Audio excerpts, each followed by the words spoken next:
Man, it takes forever for YouTube to catch up. Watching the screen. It's going to happen here in a minute. Magic will occur. Well, YouTube streams behind by about, hey, look at that. There we are. So, I see Eddie. I can, man. Welcome. Good to see you. You know, I'm sad that you had to go that long without it. Right? I was waiting to say your hair is just looking fantastic, Eddie. Like Oh gosh.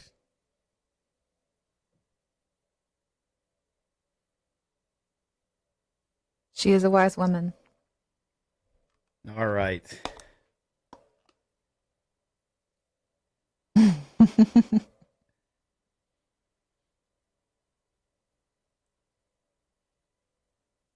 Are you? Okay.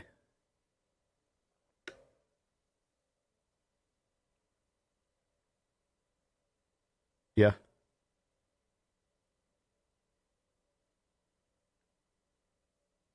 The meeting, and I don't feel like doing that. So, All right. Well, let's see what we got here. but if you're live on YouTube, can't you just grab that link, toss it in the group, and Yeah, I did. oh, cool. So it's It's out on the live in the group. It's out on the homepage. Yeah. Okay.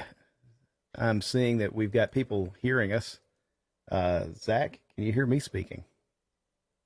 You can give me a thumbs up emoji there in the room. You know, we'd be better at this if we did streaming more often.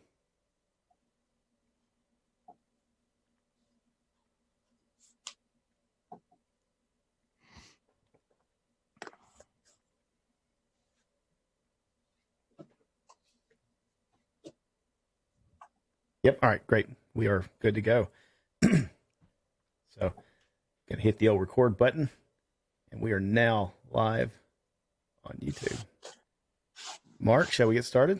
Yeah, let's do it. Cool. All right. Do the normal intro here. It'll be cheesy. Got an audience. I'm gonna look away from them. Stage fright.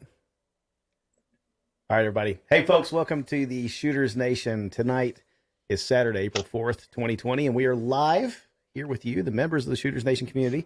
Before we get started, let me do some general housekeeping. First, I want to remind you all to be sure to hop over to shootersnation.com and save that site to your favorites.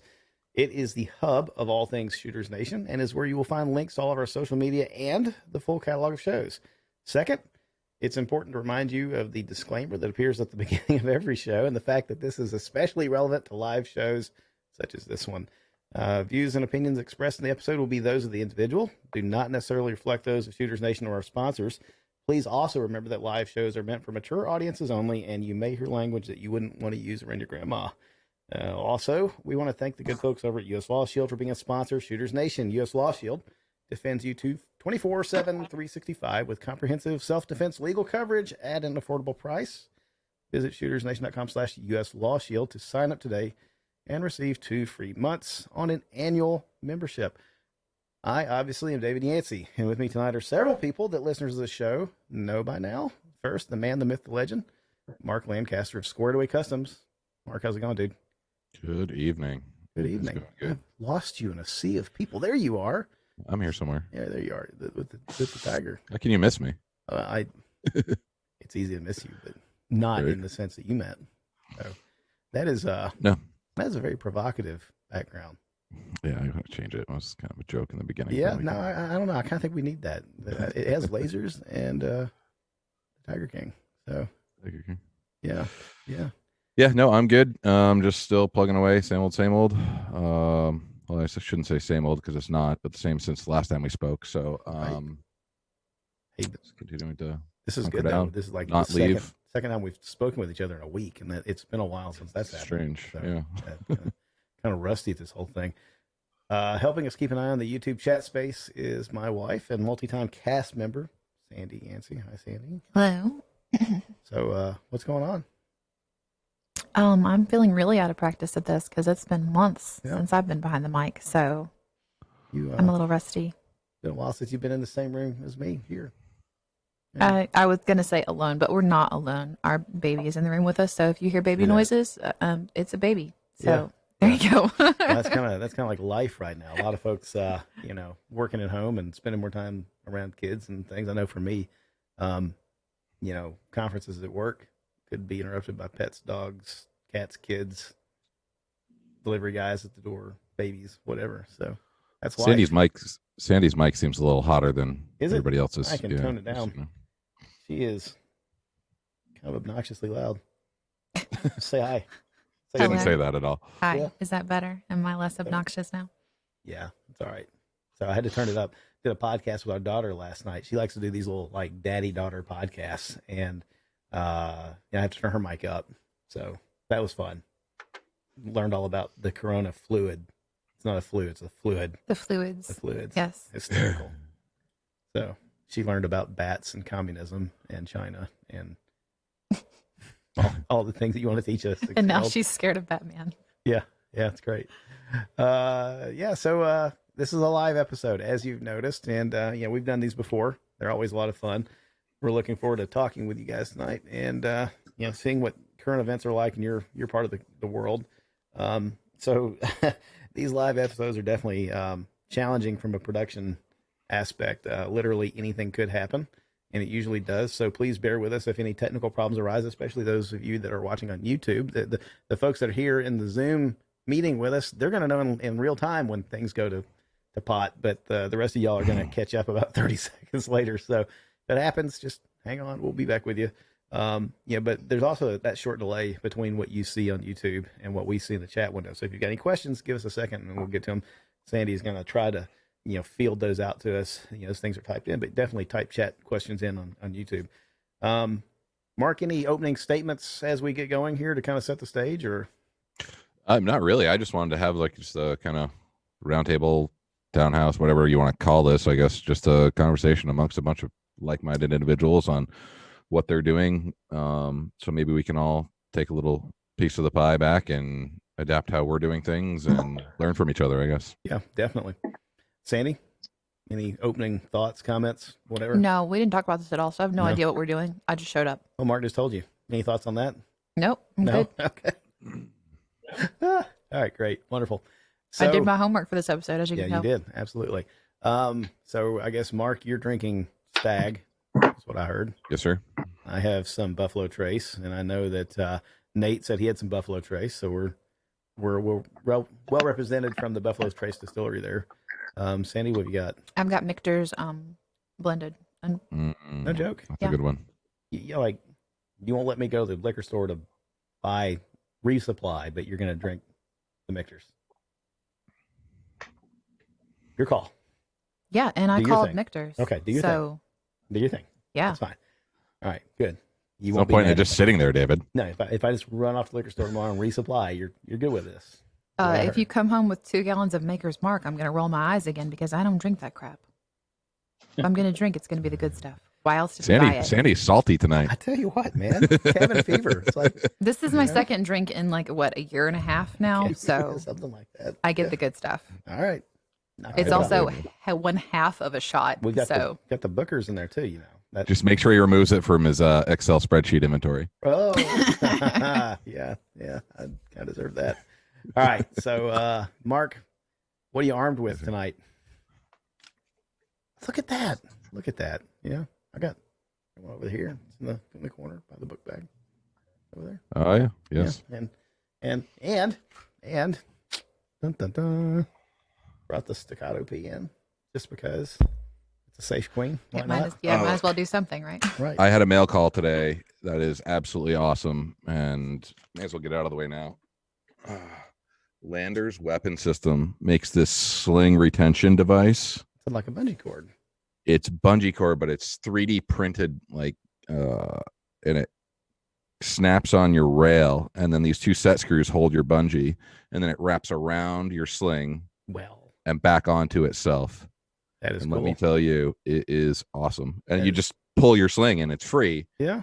But in the meantime, it's stowed. It's not going anywhere. It's freaking fantastic. I've been So- doing this with Velcro straps and rubber bands for years, but this is Yeah, I've got like a Awesome. rubber band on the back of that one. I did order finally another Vickers tactical sling from Blue Force Gear, just because I prefer those, and I've been running the Magpul, whatever the sling is. They've got the adjustable sling. It's okay, but I like the Vickers. It's got a better adjustment thing on it. So, our friend Kevin Dandy told me I needed to check out the Sentry strap, but that Landers weapon system thing looks pretty cool. Demo the. I mean, I'm going to ask you to like ruin it. Demo the pull. What happens there? Like, I want to see how quick that thing moves. Right. Well, isn't that nice? That's it. Yeah. All right. And then you just fold it back up, and this guy Yeah. wraps around the handguard and back onto itself once you have the sling all folded nice and neat. Very cool. It's great. I use bungee cords. Weighs nothing. Yeah, I mean, I use the bungee cords like that with the little ball on the end of them for extension cords or whatever. And I thought about that this morning. I thought, I bet that would actually work pretty well, but not like that. I was just going to wrap around the buffer tube. So that's pretty slick. Yeah, very cool. Things I need, Sandy. Things I need. Thanks, Yeah, Mark. it's super reasonable, inexpensive product. Right? And did you hear that? It's probably American made. Landers American weapon made. systems. Yeah, I bet. Here in the United States. Spent some time with him at SHOT Show this year. Super good dude. Super happy to support his product and his company. He's got a bunch of really cool stickers that he sends with his stuff too. And yeah. Good guy. Lots of cool products, and he does amazing slide milling and stippling and Cerakote work. So go check him out. I like Landers stickers. Weapon Systems. Garrett's a good dude. I like stickers. He has been known to buy a product just for the sticker. It's happened. So very cool. So let's go through here. If you don't want your name mentioned, well, first of all, you're in bad shape because it's going to show your name on the YouTube video, but I'm going to just kind of like, you can raise your hand or something. I don't know. Right. But so we got. Yeah. Damage is done, right? Yeah, that's right. We have Nate with us. We have Eric. We got Chris. We got Eddie, Don, and Ben. So those are the folks in the Zoom chat right now. We got a couple more too. Not Dawn. That's Rick and Mark. No? Yeah. No, it's for Zoom account. Oh, okay, yeah. I'm say DAWN. That's definitely not Dawn. Hey, you know what? You can't assume, Sandy. It's like She's actually standing just out of frame. right. Yeah. It's 2020, and I've learned painfully at work not to make assumptions. You learned painfully on this podcast not to make assumptions about names, but Did I win? When did that happen? Noel. I remember. Oh, Yeah. hey, yeah. Noel. Right. Noel. Ooh. Yeah. Yeah. Let's go back to that I've got episode. I've got a good defense for that though. I worked with a Knoll for like 4 years, so Or you thought you worked with a Noel. I thought so. Yeah, she may. Yeah, right. Yeah, maybe She maybe was why just I as didn't nice move up in as the company. Noel, Right? Yeah. So, I don't know. Could have been. All right. Well, Let's get a. We also have Elric and Mark. I don't know if you can see. They're just not broadcasting Can you video. not see the bottom ones? No, that's all They're- right. they're Look there. at that. Oh, so we got Um, 11 people in here. We do. We got yeah. Eric, Mark, Elric. There you go, Mark. Yeah, Hey, there we go. there's Mark. We should also maybe give a shout out to regionally where we are.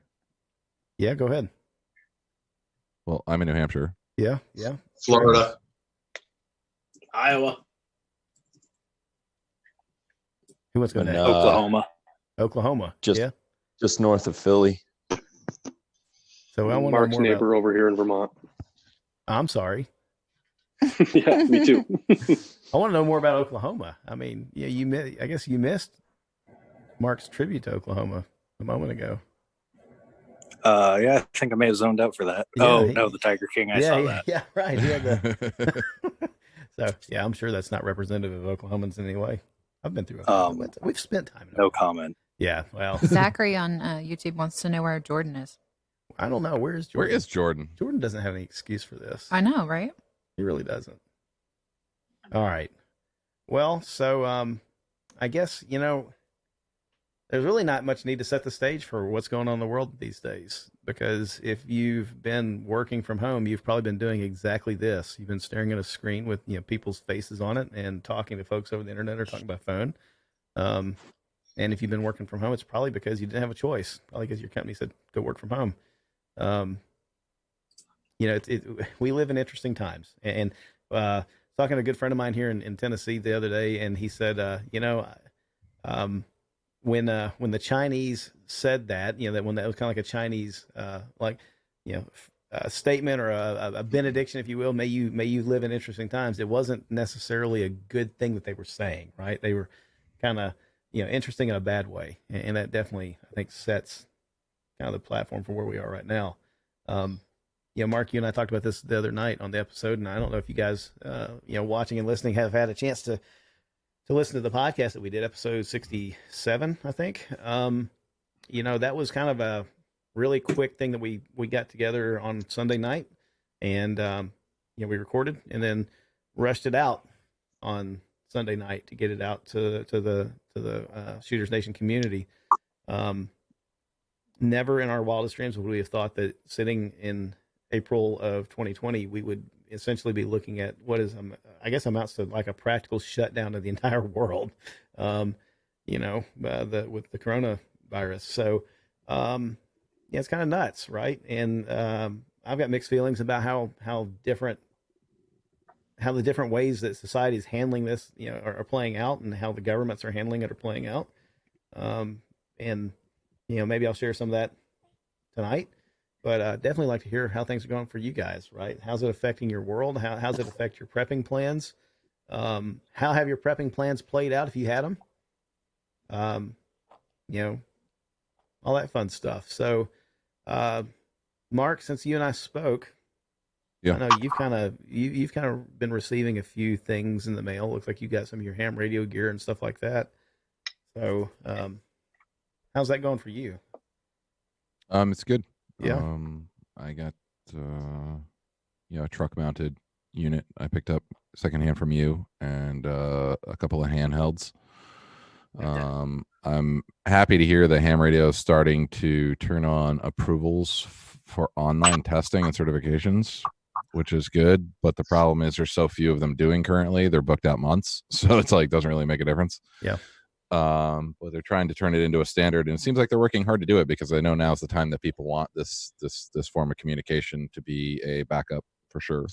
And I mean, that's why I kind of got into it. And then it's just like, man, it's always, you're always just a day late, it's just like I just started too long, waited too long to get involved. Now I have to wait. So it sucks, but for emergency purposes, I still have it. Got a really good repeater in close distance that reaches most of New Hampshire and Vermont. So I'm in good shape emergency wise with the radio if I need it. Yeah.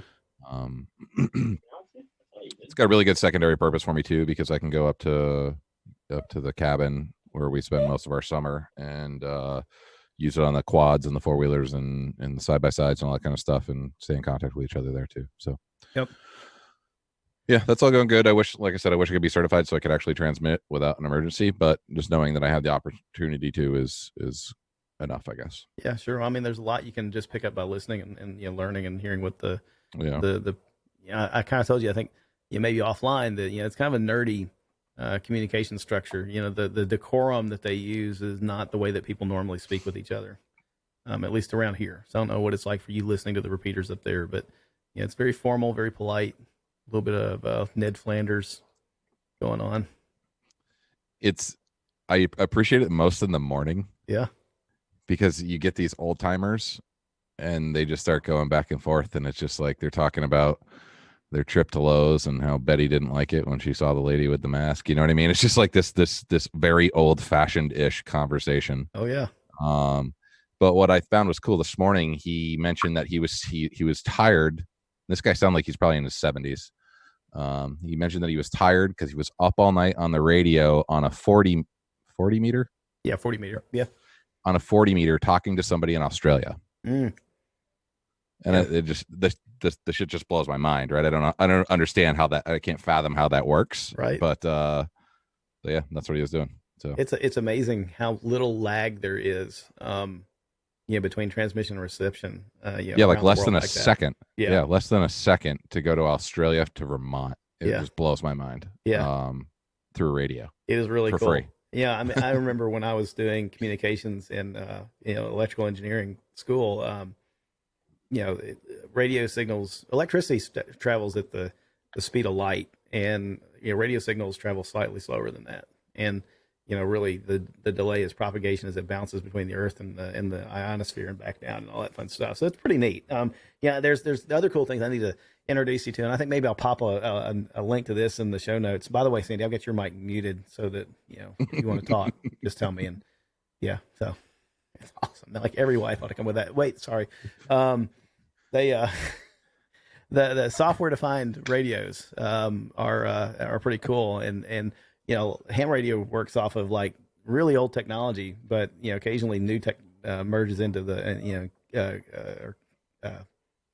impacts with ham radio, and software defined radios allow you to actually bring it into the computer. You don't have to have a big radio unit with all the tuning equipment, and people have put these software defined radios on the internet, and then you can hop on a web page and you can listen to these folks talk. So you can listen to conversations between folks in Vermont and Australia. So it's pretty neat. I mean, I think Sandy has told me once before that I'll unmute you in case you want to make some snarky comment there, but she's like, what the hell do these people talk about? Why do you listen to this? And I'm like, nothing. They talk about nothing and everything all at once. And yeah, so I unmuted your mic just so you could dig on me a little bit there, and I'm disappointed. So You deserve it. That is accurate. Yeah. And I routinely ask you to turn the stupid thing off when we're riding for a long Right. time because I get tired of listening to Joe Bob talk about his doctor's appointments. yeah, that's what they do. Talk about doctor's appointments and their diabetes, and yeah, I mean, I would be super happy if this triggered like a whole new wave of people interested in ham radio, and there was like, talks about guns. And Somebody- stuff. That'd be cool. younger than 72 on ham radio. Yeah, Not that Mark. Not that I don't like old people, but I mean, like, It sounds like ageism. it's it really, sounds like ageism. You're an ageist. the conversation could be a bit livelier. That's all I'm going to say. Yeah, It is definitely not lively. No, it's not. I've thought about that in the mornings before driving into work, and I thought, man, it'd be great if people on here were talking about guns and stuff. And I've kind of tried to prod them towards that, and you'd almost think the FCC has outlawed it. And it's like, damn it, people, you can actually talk about all sorts of stuff. You don't have to sit around and talk about making antennas out of coat hangers. So whatever. So how do you want to go around the group, David, and how do you want to I don't know. one of us needs to pick an order and just start plugging away at who's let's do next it. and wants to talk about their plan and what they're up to. And Well, let's just do this. It's almost, this feels a little like grade school, and I hate that. But I'm going to open up the Zoom chat too. Maybe I am. I don't know. Am I opening up the chat? Is it there somewhere? Who knows? I don't know idea what's that. There it is. Zoom group chat. So people can do that here. But I'm going to make an assumption. If you're here on the live stream with video, you kind of wanted to be talked to. So if you didn't, it's going to be really weird. Deuces. But we're going to go that way. And then we got folks on YouTube that are going to, ask questions too. So let's just start. I'm going to pick somebody. Let me think. Move the mouse around, and let's go with Eric first. Eric, you said this is like your first time of doing a Zoom chat, and Yep. First time Zoom, first time FaceTiming, all that good stuff. So right. And, first Corona. first Corona. Yeah. No, I had a couple of those already today. Right. So and for the listeners that aren't on video, you need to understand that Eric, being a first timer though, he showed up right. He is here nude. And that's exactly the way you want to do a video conference. So much applause. hair down, shaking my butt. That's right. Yeah. You don't have to stand up though. You can sit back down. All right. Yeah. So Eric, how about it, man? So what part of the country did you say you were in? Yeah, I'm just about 45 minutes north of Philadelphia in Pennsylvania. All 10 minutes from the border of Jersey, where things are getting a little more precarious than they are here. Yeah. Hasn't really hit my part of the county hard yet, but Philly is definitely leading the way for pretty much anything that happens in Philly leads the way for the rest of the state. So, when they did the lockdown in Philly, it was Philly, Montgomery County, and our county, which is Bucks. Moved out to Pittsburgh. They started saying the whole no arresting thing in Philly. It's slowly moving out. Now I see they're doing, handing out fines for people that are leaving their homes in Philly. I'm pretty sure that's going to come to our area soon enough. So it's interesting. I get to watch what they do there and know what's to come. That's nuts. It's crazy. I've never seen anything like it, Yeah. but something you got to be for. Yeah. As far as the prepping aspect, I mean, I've always been a procrastinated prepper. Wanted to do more than I usually do. This kind of jump started it about 2 months ago. Me and the wife started buying food stock here and there right after Christmas. So we have probably about a month and a half of, non-perishables build up, have emergency food rations build up. Have gone over her with plans, what to do when people come in and this and that. Our biggest thing right now is, like I mentioned in my post on the group, is just financially prepping. Yeah. If one of us loses work, it's, that'll be a huge hit. And luckily, I'm considered essential with both my jobs. I deliver home heating oil part-time, and I own my own tree company. So all the tree company around here, all the tree work is, anything that's hazardous. Like today I did 430-foot poplar trees that are getting cleared for a failed septic system. So people got to have running septic. It's somewhat of an emergency, but it's weird being out there with other people too, because it's, everybody's covering up, everybody's gloves, where I'm used to going up, shaking hands, hugging, handing tools back and forth. Everybody has their own tools now. Everybody, it's tense out there. So yeah, financially, I think is more important for us, and we focused on that. And luckily we've been able to do pretty good at that. So if one of us goes out of work for 2 months, I think we'll be okay. And then any extra that comes in, we'll put it into food, medical supplies, things for the kids that we can break out when they're going a little stir crazy. It's something that we haven't really thought about, but she mentioned it, and picking up random things here and there, like new coloring books that we can surprise them with, or, a different video game for my kid that can just be like, hey, you've done really good today. You've stacked all the wood that I split for you.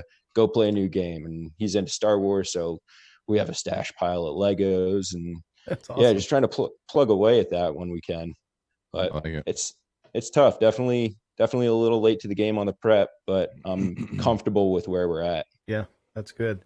So, Sandy, I know you had a thought. You had a question. Well, I was just going to ask. You said they're starting to ticket people for leaving their homes. So, do y'all have like papers that you have to carry around with you to, prove that you're out for a, approved purpose?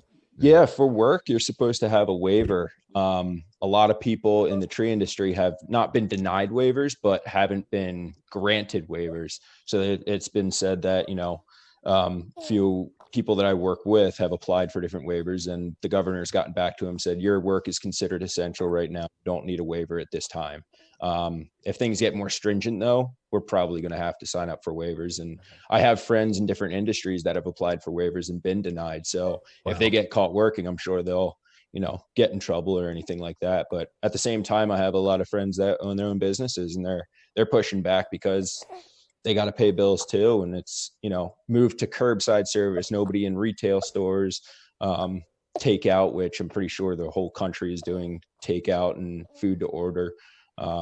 Nobody in stores, and it seems to be working well, but at the same time, people also aren't respecting stay at home when you don't need to be going out either. So it's give and take.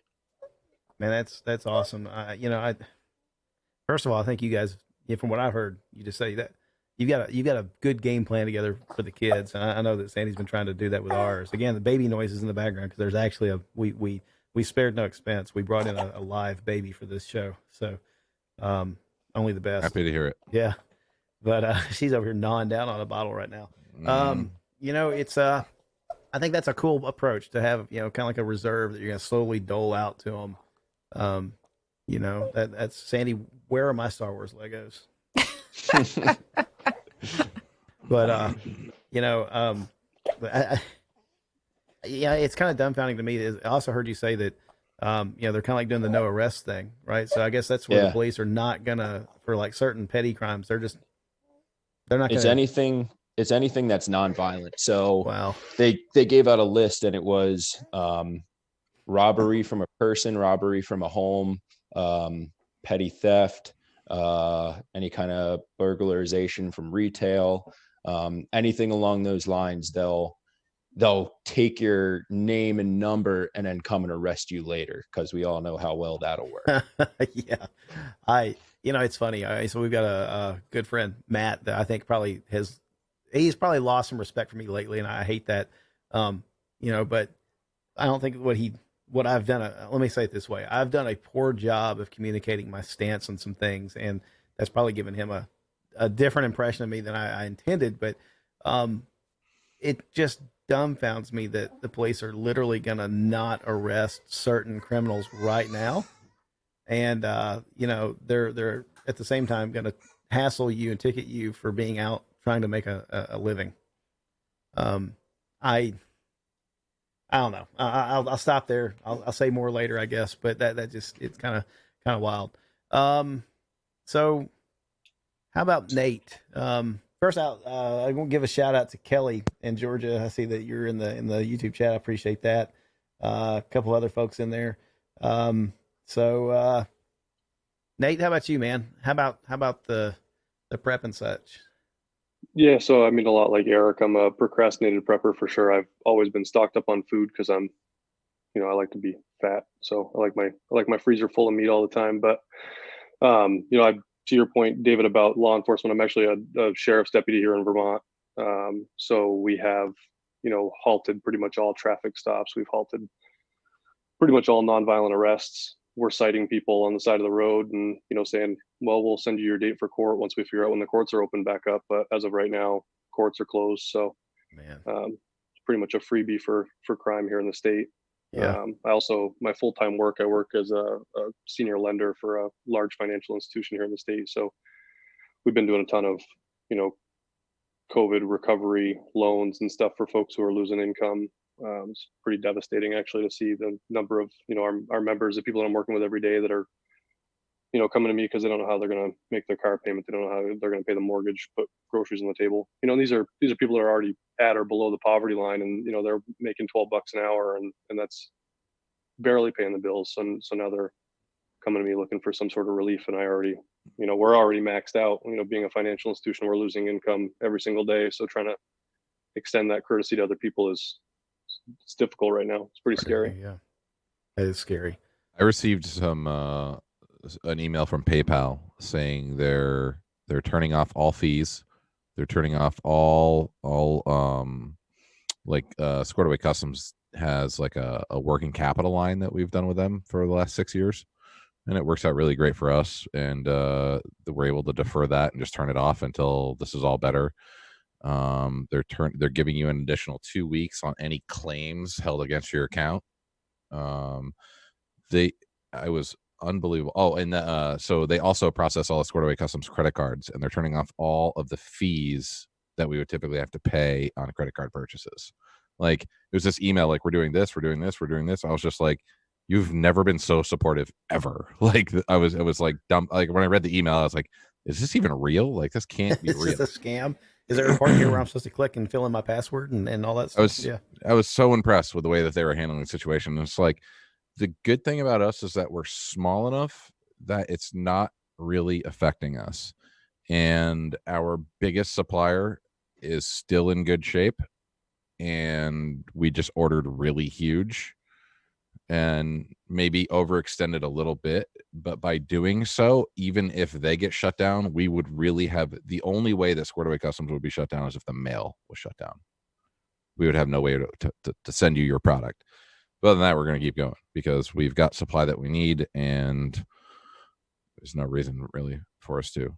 We're a small enough operation that we can get through this unless we're sick. Man, I think I'm going to try really hard not to do a lot of opinionating or opining or whatever tonight, but or not maybe early on, but I think that people are so wrapped around the axle about the health specter that's looming with the COVID-19 virus, especially anybody that hasn't had it yet. There's a lot of fear of unknown. What's it going to be like? How's it going to affect me? How's it going to affect my family? Et cetera. I think people we tend to instinctively fixate on the negative, and we hear all about the deaths and things, but then that percentage is so low that, I think we ought to focus on the positive, that, the number of people that do survive it very easily. My father-in-law mentioned earlier, he said, like when you think about what the coronavirus is killed by, it's a wimp. It's a pretty wussy virus. It can't survive a lot of, environmental things at all. But we kind of, and I think the media really, the media is a fear driven market. And, if they can get you afraid of something and your eyes are glued to a screen, you're going to watch, and then advertising, gets played and they make money, et cetera. So it behooves them to scare the hell out of you about it. But at the same time, we're fixating on the social, political, freedoms and rights and things. And that's justified. But I think the one thing that we're really not super cognizant of right now is the financial impact, like what you guys were talking about. And I think that's the one that's for me, that's the thing that's scarier, right? Is because the health stuff, if you get sick with it and, you're reasonably healthy, a couple days later, you're in good shape, right? And they're saying that you can, like, and don't take me as like, this is not medical advice, right? But they're saying that so far, it seems like once you've had it, you're kind of immune to it, almost like the chicken pox. Or at least this current strain or strains that are going around. So you're probably good to go for a while. But, it remains to be seen how long the government's going to step on our freedoms and restrict certain things, because I feel like they're trying to do it right now, at least in Tennessee. It feels like we're trying to do it maybe the responsible way and slow walk towards heavier and heavier restrictions. And I think that's frustrated people, because they're like, well, why didn't the governor do this sooner or whatever? And it's like, man, everything you're asking him to do is going to be a heavier hand, it's crushing down on your freedoms. But we're the long tail of this is the financial impact. How many small businesses that we've come to count on are going to be around when this is over with, and that one, I think that's one that's going to hurt. It's going to have a giant ripple effect on our community. You're going to see a lot of people out of jobs. You're going to see a lot of people, figuring out. I tell you, I honestly, Mark, I kind of think that there are job sectors right now that their continued relevance in our lives is in peril. And it may be 10, 15, 20 years down the road before those kind of jobs make sense again, because this feels like we're getting a lot of priorities reset for us. What's important? Health, food, shelter, the ability to put food on the table, things like that. What's not important? I mean, to a certain extent, entertainment, I don't know. There's a list of things that go in my head that are probably not super important anymore, or at least not right now. I'm not going to spend my money on some things. Yeah, the money is definitely my fear, and it's not. My fear is not that I'm not going to have it. My fear is not necessarily that I'm not prepared, because I know that I'm prepared to get through quite a ways now. But my fear is for other people not being prepared. And as I said in the podcast the other night, that's my biggest fear. Is like, what are these people going to do? Mm-hmm. And it's like, typically these are the people I refer to, anybody that's close to me knows that I just call, I call like, shady actors and so on and so forth. I just dub them all like shitheads, like, what are the shitheads going to do? Like, what's this guy doing? You know what I mean? That's just like dub them all. And like, I can't even dub these people that, you know what I mean? Like these people, these potential people. Well, a whole new group of people have been shoved into that category. Unfortunately, if you really think about, kind of like this, just the, maybe shady, the people that you look at and you question, what are their motives? There's a whole new group of people that didn't live there before that are now there because, they're desperate. Yeah, it's the path that I'm most worried about. I don't want to have to defend my home. I don't want to have to worry about my wife going to the grocery store. I don't want to have these concerns whatsoever. Yeah. And that's basically my biggest right now. Yeah. My parents, because they're elderly, that's a valid concern. My son, because he's young, he's 2. I'm very worried about him.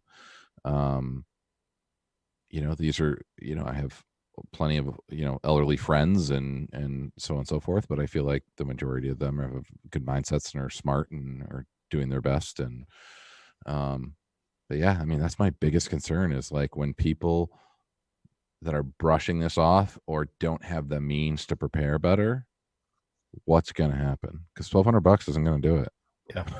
Yeah. The stimulus check. It's good to hear the angle from Nate being a lender and B, law enforcement, right? I mean, it's a combo that you don't hear a lot of, that is obviously seeing both sides of a spectrum from. You may have some customers that are like both jobs, I mean, 100%. Yeah. Yeah. I've arrested people and then, had to approve their car loan for them 3 days later. Did it click for them? Did they like, hey, I know you, or no? No, I mean, Yeah. most of what I do is remote. I don't meet with people face to face Gotcha. for the most part.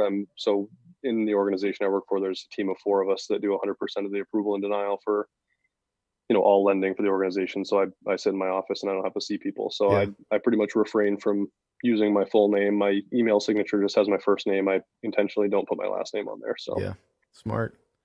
Eddie, how about you, man? So you're local. Eddie and I go way back.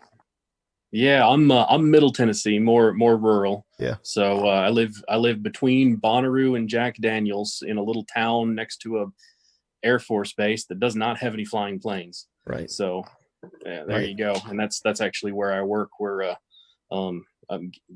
getting shut down, so they just publicly announced that. So I'll get to be home with my wife, whose salon's been closed for a week now. So there's a lot of impacts even starting to roll into the rural areas that we're seeing. No travel restrictions yet in our area, like some of the others have mentioned. Yeah. But obviously, aside from the really weighty concern of $1,200 not even allowing me to afford a tiger of my own, I'm really kind of concerned about how the shitheads, how are they going to react whenever they've missed 2 paychecks? Right. How is that all going to go down? Because there's a lot more economic impact in this area right now than there is sickness. Coffee County's got 5 as of today cases total. So nobody's really taking it very seriously at all. The streets are packed. The grocery stores and everywhere that's open is currently packed. And I've been taking this very seriously, especially in conversations with my wife and my family for a month now. And we've always kept 6 months at least of non-perishables and a pretty good stockpile ahead of things like meat and whatnot that can go in the freezer. The biggest things that we've that I'm going to change about my prepping is going to be having smaller, more packaged, quick, things to be able to grab and go, and maybe some freeze-dried fruit, things like that. That quick energy. That's something that's been seriously lacking. But other than that, I'm really feeling it for the small businesses, the ones that are going to have, like you referred to, David. There's going to be a realignment of our priorities as far as what we go and spend our money on, even after all of this. Mm-hmm. Personal services, things that people realize, well, maybe I should keep more of my own money in the bank instead of extending myself on luxury items or services. So we're in for possibly a very necessary, cultural realignment there, but there's going to be a reaction, both in the market and in our daily lives. And so I've been enjoying may be too strong of a word. It hasn't been pleasant, but I've been very aware of the fact that life has slowed down. Yeah. And I've been able to, wave at my neighbors and have more interactions in a smaller community. And that has probably been the most welcome thing in this whole experience. Right. Yeah. So you mentioned your wife, and of course we know her, but the community here doesn't. So she owns a salon. She's a small business owner. Yes. And in Tennessee, salons were very unceremoniously dumped in the same group as some like unsavory other occupations. A couple lower than dirt. Right. Yep, yeah, a couple weeks ago. Unfortunately. Right. And so it was a real it was actually very unsettling, because the very first couple of proclamations, I'll call them, that came out was just very strongly recommend that you close business or adjust your whatever. And so Victoria, being very concerned, especially after having conversations with me, was very hesitant to want to book very many customers, and just to try to avoid, hey, I don't want this spreading through my business. But she's got two ladies that booth rent from her, and they depend on her for income to be able to have a place to do their business. So it was actually a relief whenever the governor made it mandatory through his executive order to close such businesses, the non-essentials, if you will. But it was a relief, because that actually allows a couple of things to happen to be able to recoup some of those losses as a small business. So Yeah. I'm going to be delving into that, probably tomorrow and next week. I'll have plenty of free time to do that with, now that I'm furloughed too. So that's fun. Not, but Yeah, I get to my local range is staying open. Oh, that's and good. Indoor range or outdoor? Which one is that? It's an indoor. Okay. It's an indoor range, so I can at least go and shoot the pistols, and I have a little bit of ammo. I got a couple cases, so not a terrible amount that I view as expendable. So I may blow off some steam. I've got 30 days basically, so we'll see what see if I can ration it. Yeah, I've seen, I think Mark and I talked about this the other night. I've seen that some of the like tattoo artists and things like that, which I like ink. I need more ink. That'd be a great way to support the economy, Sandy. I need to, these guys are setting up GoFundMe's or some of their customers, their fans, if you will, have set up GoFundMe's for them because much like a salon, anything that requires any business that requires you to be hands on. I'm talking like therapeutic massage, places like that are kind of like closed down because you're in close proximity with another person, period. And tattoo parlors, nail parlors, barber stylists, whatever. And then they kind of got lumped in Tennessee, and also nightclubs and strip clubs. And, I'm like, wait a minute, could you maybe just do 2 announcements, right? Like have the shady stuff and then the at least tier it just a little bit, Right. Yeah. But yeah, it's a real thing. But I have seen the community come together. I mean, Victoria's got an opportunity to, she's been online in some local and some global just forums of folks with her, of her particular trade craft. And they've all been sharing notes about what's going on in their local area. So that's been a good support. I mean, cool. This has to be, for a global pandemic to occur, much unlike the one that occurred back 102 years ago, we actually have a global network of support. People can talk to each other and share their experiences. And so, and I've seen, just between 2 of Victoria's friends, one owns a tattoo parlor and the other owns a massage parlor. They had, masks and gloves, and they just donated them. As soon as they realized that couldn't work, they just took them to their nearest nurse practitioner or doctor or emergency room and said, here you go. This is what we had, even though they don't have any income. So the community, if allowed to, will continue. They'll survive. They'll find a way. Yeah. Well, small businesses, man, that's we're going to see a lot of impact there. So be thinking about you guys. So we got Greg. How about it, man? How about you? How's it affecting you guys? In Iowa, really not that bad where I'm at. I'm about 20 minutes from either Illinois or Wisconsin. I can be in either state in about 20 minutes. Some of the guys coming over from jumping over the bridge, they've got their paperwork for essential employees where we work. And we're working a machine shop. And my wife works for the same company as graphic design, which I'm on her $7,000-$8,000 in-home setup that she brought home from work to do this. Nice.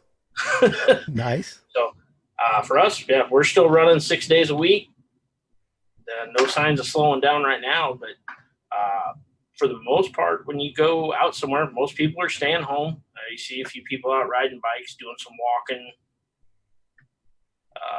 See the neighbors every so often playing out through the back with their kids, and once they go inside, we go out with our 2 kids. I got a 3-year-old and a 4-year-old. So, well, all in all, nothing's really changed for us other than like I said, we're not going out and doing stuff just for fun. Yeah. Go to the wife and I own some farm ground south of here, so we get real bored. We go to the back part of the farm where all the wood's at, where I go hunting and stuff. And, we can go out there and let the kids run. And so, yeah, life for us really hasn't changed a whole lot. Good. I hope it stays that way. I mean, there's a very good possibility based off of what I've seen, at work, and also just, browsing various medical websites, especially those that have geo information systems that are showing like projected spread maps and things like that. The more rural areas, there's gonna be a lot of America that's just not affected, or not very well, or not very much, not very well. That's a terrible thing. They're gonna be well affected by not getting much of it, I guess, is the better way.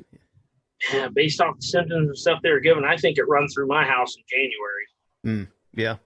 Both of my younger boys were mild, 101, 102 fever, the runny nose, bad cough for about 2 weeks.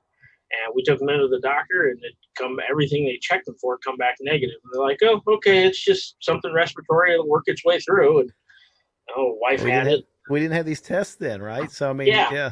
So pretty sure my dad went through the same thing, and he's kind of in that age range. He's a fairly heavy smoker. It's kind of like, okay, stay home. Yeah. My in-laws are quite a bit older. My father-in-law is 80 years old. You cannot keep that man in the house with nothing. Right. You call out there. How's it going? Oh, I went to Lowe's for 2 hours and walked around. No, that's not how this works. Yeah. No, that's good. That's good. I'm glad.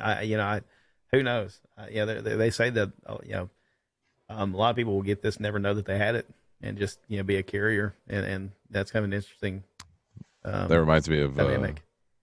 Grumpy Old Men. He's like, I'm 98 years old. Meredith Burgess, man. Bacon sandwiches and bacon for lunch and bacon for breakfast. Yeah. Like, I'm going to keep smoking my Pall Malls without the filters. Thank you. Yeah. Yeah. Oh God, man. The outtakes. If you've never watched Grumpy Old Men, you need to watch it, and you need to watch the outtakes reel at the very end. It's just beautiful. God. It's a good movie. Yeah. Very cool. Kind of my father-in-law, other than he doesn't drink at all. But pretty much all the rest of it, yeah. If you've seen his diet, by all means, he should be a 450-pound diabetic, and he's 5'7", 160. Good genes, man. Yeah. Yeah, apparently. Yeah, it's good. That's very good. All right, so let's see here. Who else? Well, hey, Brad Jones is joining us. What's going on, Brad? Welcome, sir. We'll go over to Chris Martin. Chris, you're in Georgia, right? Yeah, that's right. How's it going for you guys? How far away from Atlanta are you?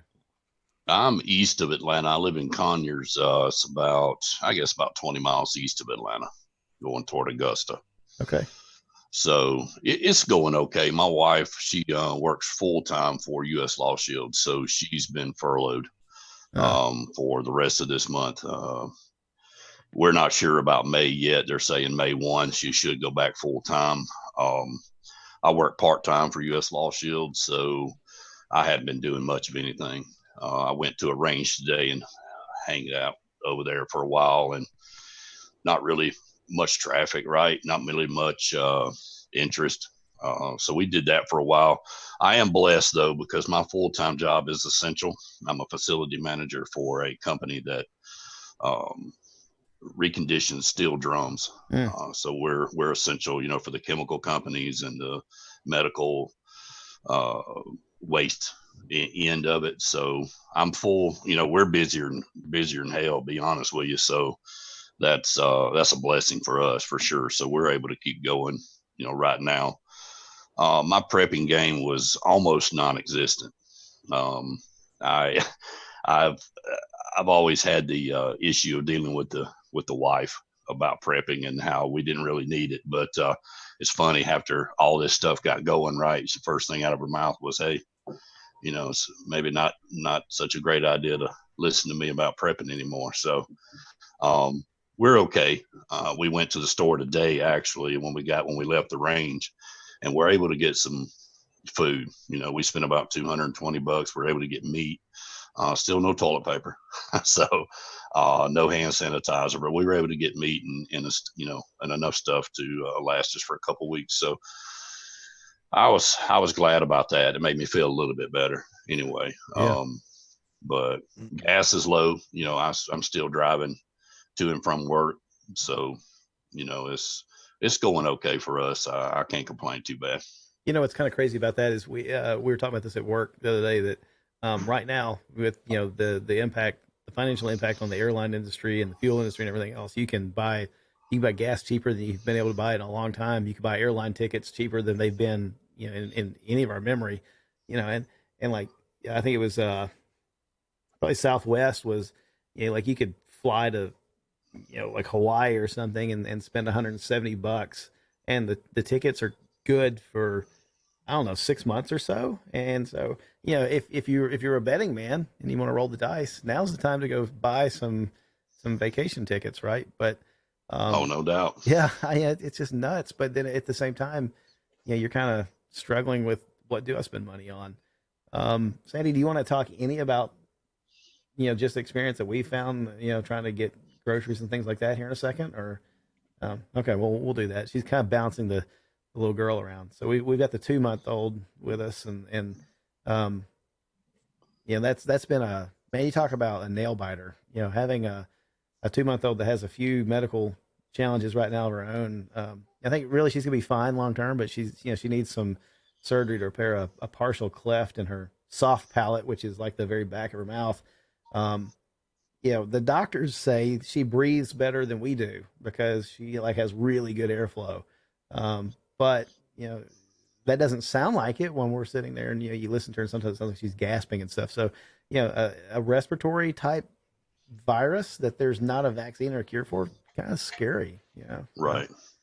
Well, my daughter is she's pregnant and gonna be. I guess she's going in for to be what's the word? Induced. Induced. Thank you. Yeah. Yeah, she's going to be induced on Monday. So, Wow. She's dealing with that. And my wife's upset because, they won't let anybody go into the hospital. It'll be her and her husband, and that's it. So we're actually going to set up Zoom in the delivery room so we can somewhat be there. Right. Cool. But it's scary, being that you're bringing a child into the middle of this, so it's weird. Yeah.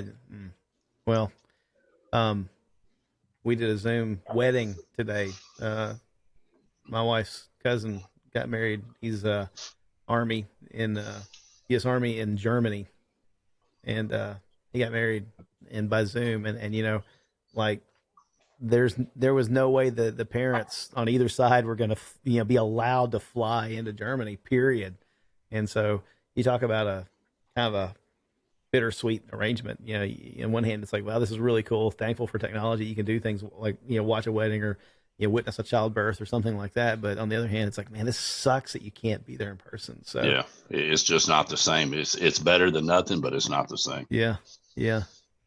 What is that, Mark? This is the Scooby-Doo thing. Let's see who's really behind COVID. Who's really behind COVID-19? And this is maybe the best one yet. It's a Scooby-Doo meme, and he's like, "Let's see who's really behind COVID-19," and he lifts the ghost or the villain's mask off, and it's a Zoom logo. Yeah, that's Can good. you put that on the Facebook group? Yeah, I think that has to go. Already did. It has to go on Facebook. Already did. I'll say real quick. Zachary in the YouTube chat said, "Wait, Jack Daniels is a town too, only in Tennessee." and I'll clarify. Jack Daniels is not. Well, actually, Eddie, Jack Daniels damn near is the town, but everything that's there is Jack Daniels. That's right. Yeah, I think. a fact. Yeah, I think so. It's Lynchburg, Tennessee, but it's very much like if a corporation bought a town and put it on And wrote a lot of the laws. Yeah. Pretty wild. So, all right. It's like that old rich asshole in the movie Roadhouse. Right. Yeah. Just started buying up everything. Yeah. On everything. Oh, it's crazy. I mean, you go down there and you walk around and at first it's like, man, this is amazing, and then it's like, wait a minute, I feel like, it's what was the movie had Jim Carrey in it, wasn't it? It was like where he didn't realize that his whole life was a TV show. I forget what that movie was now. Anyway, like back in the 90s. What was his name? Yeah. Ed TV. Ed TV. Yeah, Ed TV. Yeah. Yeah. Yeah, and that's kind of like what you walk around Lynchburg and you realize, wait a minute, every bit of this is scripted, it seems like. So Yeah. it's pretty neat. That's it. All right, so Sandy, you're gonna hop in here and talk a little bit about just the experience of your refilled bottle first. All right, cool. You gonna do that on camera? Yeah, great. I miss having a baby in the house. I tell you, I'm waiting. I made sure that I marked this show as being for mature audiences, not because of things we were saying, but I was expecting her to forget she's on camera and just pop a boob out and start feeding a kid. So and I'm numb to it. Like, I have family and people come over and I was like, I didn't think that I'd ever get to a point in my life where everybody and my family would know what they look like. But anyway. The Truman Show. My wife just texted me. The Truman Show. My wife texted me. The Truman Show. The Truman Show. All right. So, didn't think we were going to talk about that tonight, did you? I mean, first of all, I am going to be pumping because, I can't feed our daughter. I have to pump. So, yeah, we'll be sitting over here. Look at that. The number of viewers has gone up. Notice the camera shot is from like clavicle up. So we're good. No, it's not. It's really not. It's, yeah. I have my camera off button. Don't worry. It will still be rated PG-13. So, the experience of shopping, especially, you haven't listened to the last episode, have you? No, so I don't really know what matter you've to already you. covered. Like, the things are important to me. Just Well, let's talk about some things that you definitely didn't cover because I'm doing all of it. How many of you guys are stuck at home with like lots of children who are not in school anymore, and your wife is like pulling her hair out trying to wrangle them and their schoolwork and keep them away from you all while you're working from your home There office? was no sympathy. There's so many hands up right there that you couldn't even see faces anymore in cameras. Yeah. No sympathy there. Yeah. None. So Sandy, you haven't listened to the podcast. So like here, like Kristen's in software in healthcare, and she's literally working on a COVID-19 software program that they're building specifically to handle this. So like of all the times, like she is completely slammed at work.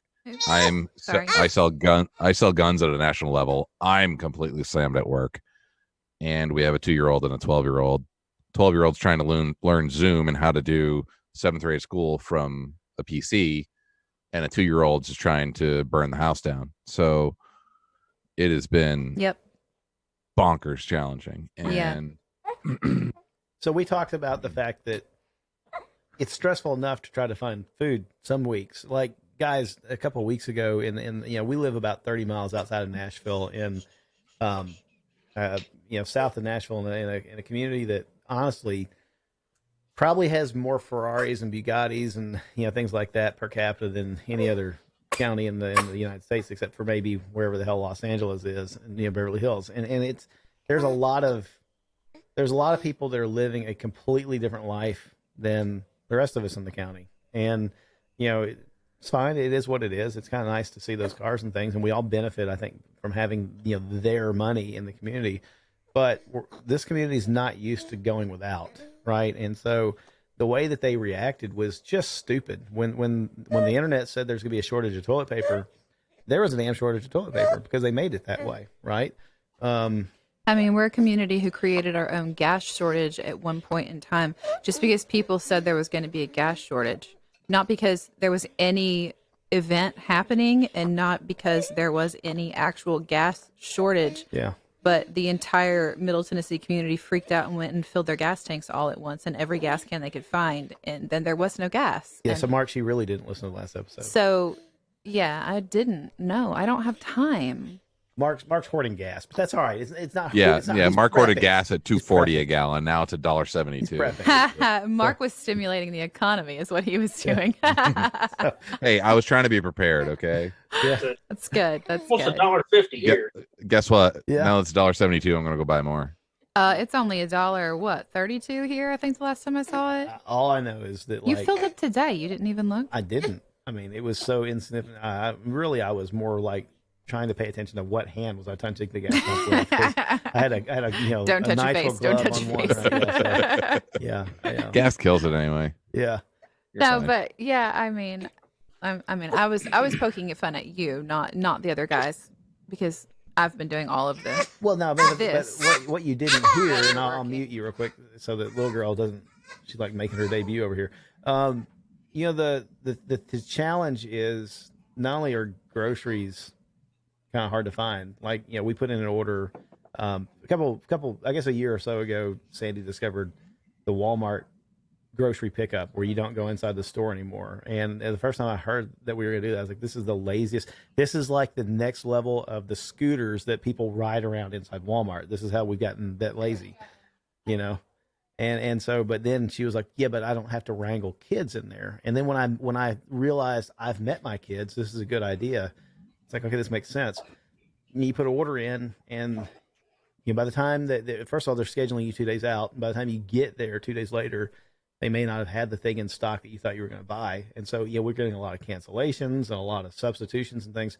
But then we've got a 2-year-old son that can't do dairy, anything dairy. Like if the person that made the food looked at a cow, he can't eat it.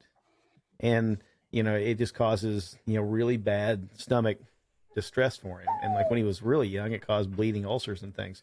So, to shop at that specific of a level in a time when you can't even get Charmin toilet paper reliably, stressful, yes or no? It's been really hard. I mean, anybody who has a toddler, they're all picky, lots of kids are picky all the way up through, middle school, high school even. But yeah, when you have a toddler, they're especially picky. They only want that one brand of chicken nuggets, Ours has the added bonus of not actually being able to eat hardly any other brands of food than the ones that he's used to. So it's very difficult to try and substitute things for him.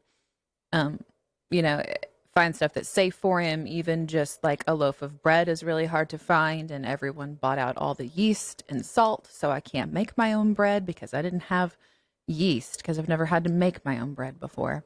But I can't just buy hamburger buns because they have milk in them. Beer, we would have yeast. You can actually get brewer's yeast, but you can't bake bread with that, can you? Can our kid drink beer? just Matter of fact, he can. Just throwing that out there. Maybe I should Google bread recipes with beer yeast, because I did find some ale yeast the other day. Child beer recipes. That's right. Yes. Yeah. So yeah. I did see a fun homeschool meme the other day that was like, homeschool day 17, the kids started their next science project, and it was like a still set up in the backyard. I was like, I can get behind this homeschool project. Now we're talking. Sandy, I was homeschooled, and I used to brew my own beer, and I have made bread with that yeast. So you can make bread with the yeast. Okay, maybe Absolutely. I should go buy some brewer's yeast then. Okay. And it was fantastic. Yeah. Okay. Well, Yep. thanks, you, Eddie. Thank you. I did you can't finally find find it- I found some salt finally. I had the fun challenge of like right before all this madness happened, our son dumped the salt out on the kitchen floor, and not knowing that it was going to be insane, I just swept it up and threw it away. If I had known, I would have just put it back in the container because it's going to be baked anyway. But then we couldn't find salt. There was no salt anywhere. So it was like, okay, great. We have a saltless home. This is not good. Pick that dog hair out of your salt when you shake it. I mean, the options were no salt versus salt that came off the floor. I was going to keep the salt, but no. I didn't know. So he had a fun time playing in the salt, and we had no salt. There you go. So I finally found some salt. I think Nate was going to say something. I think. Yeah, I was just gonna say, if you guys really do need yeast, have David hit me up on Facebook. My dad's a baker, so Oh, hey. Oh, Hey. he's got supply chain. obnoxious amounts. The He crowdsourcing. sent me a half a pound of yeast the other day because he was worried that I wasn't gonna be able to find bread. So That's I'm awesome. pretty sure a half a pound is gonna be plenty to last me for the next 15 years. Well, I do want to mention real quickly that one of the viewers in the channel is also has been interacting with us as part of the community for a long while. Tony mentioned very early on in this, his company is working on a COVID vaccine, I think is what he said. So He did, yeah. He said he just had to go back to work. He's been on a break listening to us. So yeah, get back to work, Tony. I see you're in the thing right now. So I already said that in the You're chat. like- we are the same person. That's sad. If you're working on a That was vaccine, my get the hell immediate back to work. response. What are you doing? Kelly in chat. It's that Carol Baskin woman's fault. It is, Carol. Everything is Carol I love Baskin's it. fault. So show of hands. Who here on the live stream has actually watched Tiger King? Man, Sandy. Chris, I'm with you there. I'm Haven't just done I'm it. not desperate enough. I don't know. We might get there. I don't know. I'm not right now. We're gonna get there. No, it is like I just kept seeing it. And I was like, okay, I gotta try it. Exactly. I'm like, I'm gonna give this 5 minutes, and then I binged and sucks finished you it in 2 in. nights. Yeah, it nights. sucks done. you in. You cannot stop once you start. It's the driving by the accident. You got to keep watching. You Yeah. can't not look because it's such a shit show. I Bro, would I got- rather binge Yard like sale. lots of 1980s sitcoms like we've been doing versus watch that garbage. But No. I got way better things to do. Yeah. Way better. Agreed. Yeah.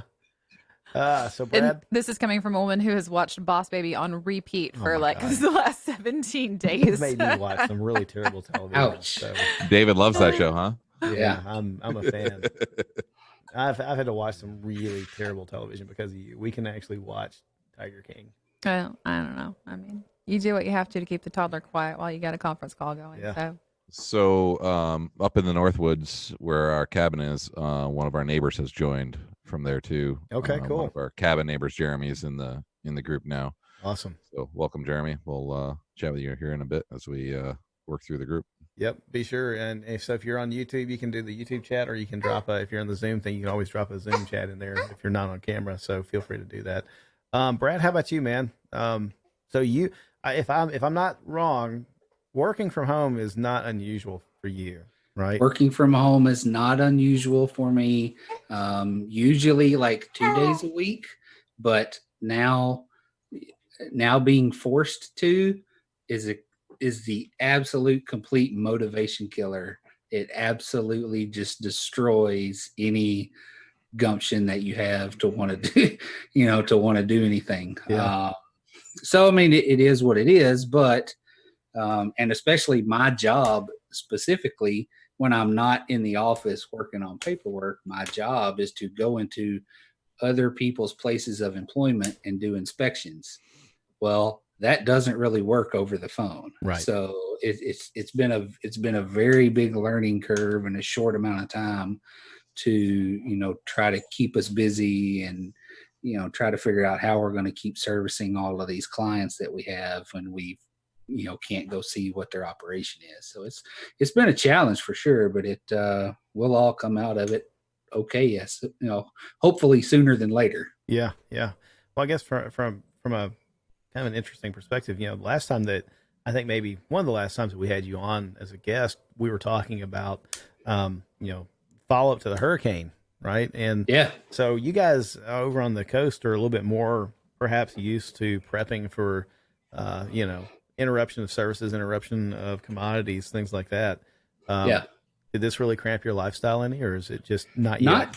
Not really. I mean, when it first, when the quarantine first really started getting popular, I went to the grocery and I bought a little bit more meat than what I would have normally, but not a lot. We don't have a deep freeze. I didn't go fill it, I've still got quite a bit of venison left over from last year anyway. So, I had that in the freezer, and I made a few small adjustments, but not that big of a deal because we're so used to knowing about the hurricanes so far in advance. Yeah. It's not like a tornado. I mean, I lived in, Kentucky, and, a tornado can pop up, in a minute.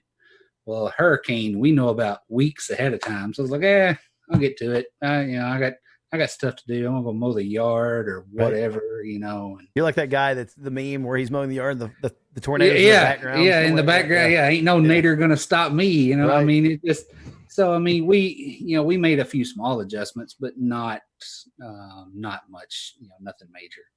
So Mark made a very good observation on the last episode. I was talking about the comparison of tornadoes and things like that. Nashville, man, we got like a 1-2 punch to the gut, with this, because we went through the tornado that ripped through did about 60, 70 miles worth of damage, and just eviscerated parts of Nashville and surrounding counties.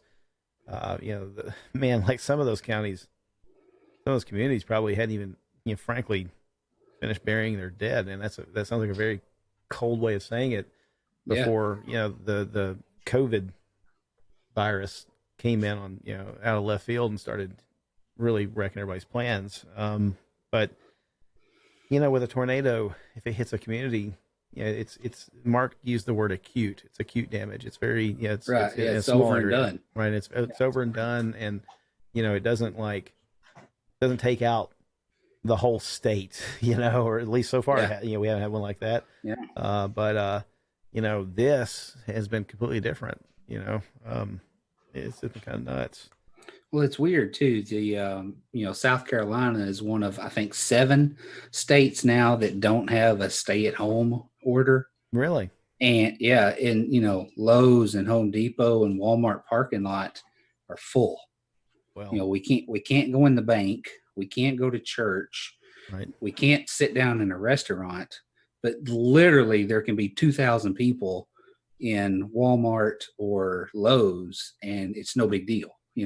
They've closed our boat ramps. They've closed our lakes and rivers. They closed the beaches here, near close to Myrtle Beach, and they sent all the tourists home, which I can somewhat understand. But I mean, they closed public access to the beach. So even though I live, 6 minutes from the beach, I can't go. The boat ramp thing kind of surprises me. It's like, what's the problem with 4 people from there? Like, if I had a boat, that'd be one thing we'd be doing right now. We'd be out on our local lake, riding around our boat, because it's something we can do. Nobody's going to walk up to us. Right. The problem was, and like we have a couple of large lakes here in South Carolina, Lake Hartwell and Lake Murray. The 2 that they found to be the problem is DNR, they were out on the lake as they were during, every day. And there was just massive congregations of people because, hey, I'm off work. I got a boat. Let's go to the lake. Right. So, they were not following the social distancing recommendations at all. And even one of the DNR guys said it was bigger than the 4th of July. Which if you know anything about the 4th of July, if you have a boat in South Carolina, boom, that's where you are. You're on the lake with 500,000 other people, and they just said it was just too much to overcome and too much to handle. So they had to do something. The downside of that is me here close to the ocean, I can't go fishing in the ocean. I can't even get to a river. We don't have a big lake here, but I can't even get on the river. So it definitely sucks. I have a lot of friends in North Carolina, and they did the same thing, but I talked to one of them today, and he said that he's pretty sure they were going to lift the ban or the prohibiting the people on the water. So we'll see. I mean, I don't know, but I know here at least, just because the couple of very large lakes, it was a real problem. So they did the same thing here in Georgia. Because of the same reason. Yeah. They hit us with that in Tennessee. I guess yesterday the announcement went out that state parks, boat ramps, things like that were going to close down. Of course, most state parks are on most boat ramps are on state land. And the problem was, people were just, people, and I don't fault them, right? But people just kind of want to, maybe it's a weird thing, but they want to be around other people right now. And even though that's like counterproductive, I think, Mark, what did I say last time? I've never felt closer or have more things in common with people on the other side of the world, but further away and more isolated from my own neighbors. Right. Right. And it's a shame. And part of me wonders if, we're all kind of overblowing that aspect of it, but, we shout at our neighbors from across the yard and how you doing? Do you need anything, that kind of thing. And, I worry about things like, when the teenagers next door, decide that they're going to start playing basketball and the ball rolls across the yard, out of their yard into our yard. And my 2-year-old wants to run over and grab it. Yeah. I immediately think about things I hadn't thought about before, like, okay, so that ball was in your hand. Where have you been? Who have you been around? Et et cetera, et cetera. And now is my 2-year-old going to get it? Because he doesn't know the difference. He's going to grab that ball and he's going to take it to you. Then he's going to stick his hands in his mouth later. So, man, if a person wanted to, use precious tinfoil for something other than cooking and wrap it around their head right now, it'd be real easy to make a hat and say, hey, this is maybe a social experiment to see how easily we're controlled. I don't think that that's really what's going on, but it's kind of obvious how easily we are controlled by certain things. Yeah, that's the scary thing is that we're so easily controlled, and I don't think they're trying. No. How what's going to happen when they start trying? I bet people are watching. That's the thing, though, right? That's the thing that bothers me is what's going to happen when they start trying. Yeah. I think you would be dumb to be, a person or a state actor that has a beef with the United States or just anybody in the world. You'd be dumb not to be taking notes right now, because it's very obvious how easily fear can shut down entire societies and ruin economies. I read an article earlier, guys, that and I shared it out on my personal Facebook thing. I'll share it in the Shooters community, Shooters Nation community as well. You got to read this one with an open mind. It was written by a journalist in Israel, and some of her views didn't align with mine, and I had to just accept that. But she was talking about the fact that she made a very good point. Money is not really what runs the world's economies. What really runs the world's economies is health.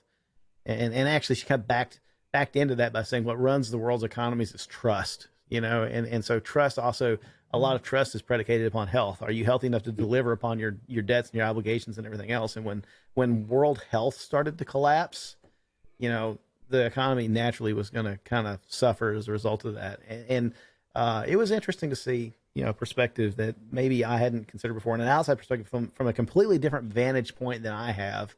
And I think I kind of had to, even though I kind of like, man, I don't like some of the stuff you're saying. I don't agree necessarily with what you're accusing the United States of in some places here. I'm not on the hill that she's on. She's seeing it from a different elevation and a different perspective than I am, figuratively speaking. And, it's like, somewhere in between her views and my views is probably the truth. So it was hard to digest parts of it, but it was also very insightful to think about health as being a currency. Jason Demo, the man, joining us from the secret lair in Florida. How are you? He's got a green screen too. Is that it? Is that what that is? Can you hear me? Yeah, we can hear you. Yeah. I was busy watching Tiger King, that's why I was late. Right? I'm just kidding. Jason, how are you? Good. Crazy busy. Yeah. A little craziness, but yeah. So good. You said something in social media the other day that man, it was a gut check for me, right? And so we've been talking about preparedness and preparation and how things shook out, for our individual prep plans. How did reality meet our plan, right? And so the old adage of no plan survives first contact with the enemy, kind of is ringing in my ears, because what little bit of prepping that we had done, I didn't plan for this, but you said something different. You in Florida, you're more used to prepping for longer term interruptions of conveniences and services and commodities and necessary commodities, not just conveniences. But you said you were going to adjust maybe after this by having more things that you could give away to other people. And that kind of hints at the fact that, you're adequately prepared for yourself and your family, which I think is phenomenal. But, that gets into the taking care of your fellow man, right? So, thumbs up, first of all. A lot of respect for that, but how are things playing out for you guys down there? How are you finding that folks around you are prepared to deal with this? Yeah, and to touch on that point, I've been a prepper. I don't like using that word, but I've been a prepper for probably like 4 or 5 years now. I've lived in Florida my whole life, so I've been through all the hurricanes, and I've been unprepared or underprepared several times, and I just kind of got to the point where I was like, never again. But my wife and I, we're pretty set for quite a while here with all of our supplies and stuff, but we've been talking through this situation. We're in this moral conundrum where it's like, okay, like how much do I give away to people that I really care about? Like I genuinely care about people, whether it's people in my church, my friends, family, neighbors, whoever it is. How much do I give away at the risk of giving away stuff that my family needs at home, you know? And so that's been just kind of the difficulty for me is I'm like, man, I stockpiled all this stuff for myself and I don't want to be selfish, but I also don't want to run the risk of giving away vital supplies to other people. Yeah. So yeah, no, I appreciate you noticing that on social media, but it's definitely something that I told my wife. I'm like, we're gonna have a budget after this and just a closet that's dedicated for benevolence, for giving stuff for other people, you know, next time crap hits the fan. That's awesome. Once we get past this. But in Florida, I mean, we're on a 30-day lockdown, but nobody's really following it. Like, at Ballistic Advantage, we're still fully operational, but anybody that can work from home has to work from home. So I'm stuck at home for the next month, which is nice because I can finally catch up on all my house projects and Right. honey-do lists that I'm behind on. But other than all the stores being empty and all the shelves being empty, it's not real crazy here yet. I mean, it's not the boogaloo that everybody wants. How's life at Ballistic Advantage? What do you guys, what's business like for y'all right now? Is it just nuts? So March was a banner month for us. We did way more than we've ever done in any month before. It's been just out of control. We're not running any sales. We're not running any discounts. It's just people are panic buying left and right. It's just kind of crazy. So I'm thankful to be in the position to have job security, but I have a lot of friends that have lost their jobs or are furloughed. I'm down here in Orlando, so I have friends that work for Disney and the theme parks and stuff, and just feel bad for everybody. So just trying to help, whoever we can, because thankfully we're blessed right now with the position we're in, at least. Yeah. But yeah, Ballistic Advantage is crazy. Yeah, I've got my little AR stick over here. Drag this one in. That's a good old Ballistic Advantage barrel on that one. Make sure she's clear. Nice. So yeah, that one's a lot of fun. This will get us kicked off YouTube, Mark. Me and you showing guns around all over the place. I think they've got a thing against that. I don't know, but I picked this up from the owl from the folks at Cloud Defensive last week, I guess it was, and of course Is that a Browning high power, Greg? What? 1911. Oh, okay, I'm sorry. Wow. In the little thumbnail, I thought I saw high power. I was like, "Good for you!" Holy Look at that! Oh, crap. it is. Yeah, that's a 5-inch at least. 5-inch Milsta. That's my ADC. Yeah, that's a. I got a 12-inch. That thing's huge. Yeah. So, yeah. You made the holster for it, Mark. Nice. You can reach out and poke them with that thing. Yeah. So, but if I run out of bullets, it's heavy enough I can beat them to death with it. Yeah, just throw it at them. But the thing is, even the guys up in Indiana at Cloud Defensive, they're busy and they're cranking stuff out as quick as they can get it out the door. And it's funny, you see it go out of stock, in stock, out of stock, in stock. Is that kind of what you guys are dealing with at Ballistic Advantage, or is it just you're trying hard to keep everything in, or how cyclical is it for you guys right now? Yeah, so we were already kind of prepping for the election and ramping up production just because it's election year. It's crazy. But we actually just moved to a new facility, much larger than the facility we were in before. So it's really helped us grow production. So we were sitting pretty good on inventory, but yeah, it's hard to catch up. For those of you who don't know, I'm the marketing director at Ballistic Advantage. But last week I brought the entire marketing team in, and we helped assembly for an entire day. So wow. Not our skill set, not our job at all, but we just have so many orders. Just the entire marketing team was helping assemble stuff and get it so that you get shipped out the door. But yeah, it's honestly, I think this is crazier than the Obama gun scare. It's just, I think it is. So yeah, I can provide a little insight to that. The company that I work for is, I don't know exactly, but let's just say a large percentage of the market share for guns and ammo sold in this country, period. And what we're dealing with right now is over triple the Sandy Hook Obama. Yeah, freak out. This is nuts. And that's absurd. That's an absurd number. Oh yeah, yeah. After, very literally, the boom after Sandy Hook pretty much helped us build this house. I think. Sandy's her camera's off, but wouldn't you? I mean, you can just. I mean, yeah, your mic. I'll turn it back on. You want it back on? Yeah, I'd like to talk Okay. now. Do we lose a child? Did she walk off? She did. She grew up and sprouted wings and flew away. No.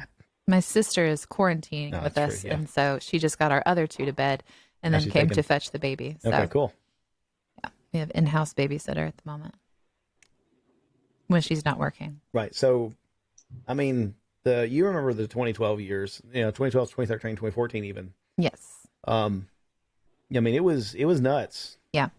Even for us. So, I think some of the folks in the community know, my real dive into the firearms industry, the firearms community was here in Tennessee when I moved to Tennessee back in the 90s. Started a internet community for gun owners in Tennessee. Very creatively named Tennessee Gun Owners. That's how my brother from another mother, Eddie, and I, we met, and some really good lifelong deep friendships have resulted from that. But 30,000 some odd members, and there's a very active private party sale community that happens there. It blew the doors off after Sandy Hook, and we're seeing that ramp up again. I mean, like this past week, I did some upgrades to the web server and all that other stuff to kind of get ready for the, not only do we have that going on, but it is an election year and stuff. So, are you seeing that many people sell? Or are you just seeing a lot of people looking for stuff? Well, you are it's seeing people interesting. sell. We're seeing sell. We're seeing sales. There's a lot of new people coming back on. There's a lot of new people signing up we've never seen before that are looking to buy, because the gun stores, they're kind of picked clean right now, right? You're finding a lot of older members that had maybe fallen by the wayside coming back in to sell or just check and see what's going on. How's it going? Right. Which is good to see some old familiar faces popping back in. Yeah, I mean, it's the tempo's picking up. We have noticed a few people take things they had for sale off listing and say, hanging on to it. Yeah. I think you probably are going to see a surge both ways. A lot of people holding on to stuff that normally they would, just sell routinely. And then a lot of people trying to sell things that they have for cash in their pockets because there's a lot of We've people seen hurting that. right now. Well, I mean, I look at our local arms list, the New Hampshire arms list, on a daily basis just to see if there's anything out there that I can't live without, or if it's a really good deal and I could turn it quickly, or something, so on and so forth. You know what I mean? Something I can make a little money on, that type of thing. And knowing that I look at it every day, 3 weeks ago, I was looking at things that were posted for X amount of dollars, and they peeled them off for 3 weeks, and now they repost them this week for $100 more, higher price. And they're looking to make more money. They're like, oh well, if I can hang on to this for a couple more weeks and relist it, I'll make some more money. I mean, there's probably gonna be a lot of I love capitalism. And this is where some people get really angry at me because it's like, well, you support capitalism. This is capitalism. It's a free market. Don't control it. But I also hate profiteering. Right? I mean, and I think there's a fine line. Like if you gradually increase and it's consistent with market demand, then that's fine. If you suddenly list and you're sky high because you're just trying to cash in, that's a little different. It feels a little slimy to me. And I'm kind of like, our approach has been hands off. We don't, we may make some smart ass comments about it, and I may point out like links to things where places where you can buy that same thing for hundreds of dollars cheaper, but I'm not gonna tell those people that they can't list it. I'm not gonna tell them to drive their price down or anything like that.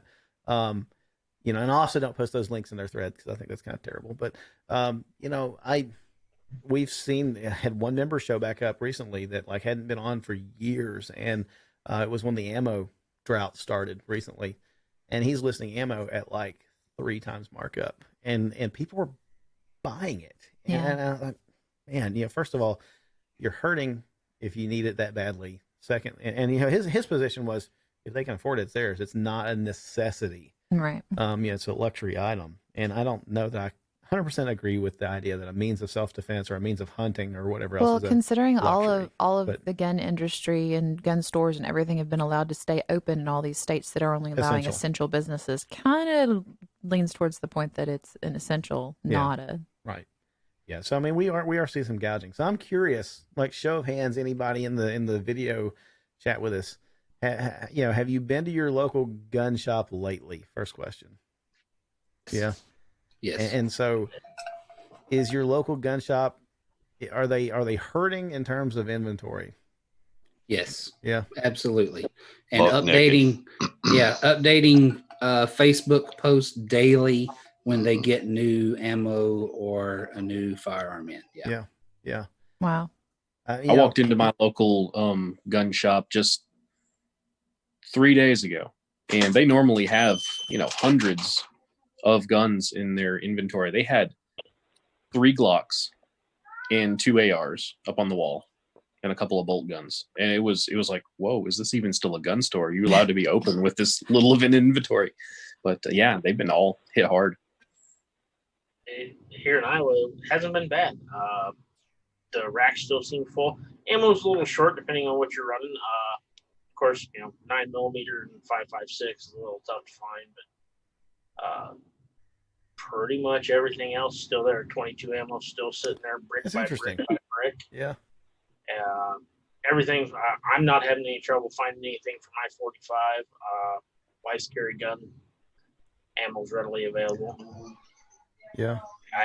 I haven't seen the need to run out and looking for anything else. A few of my buddies that I work with have some oddball caliber stuff. They've been fine. A couple of them really were never into the whole stockpiling. There's a guy that says, "Oh, if I've got." Yeah, we had Ian in the YouTube chat said that craziest difference that he's noticed between 2012 and now was that back then you couldn't find 22 at all, and now where he's at 9mm is gone and 22 is pretty available. I can't find 22. I mean, I tried to order some of that. Now I haven't been out. I'll say that.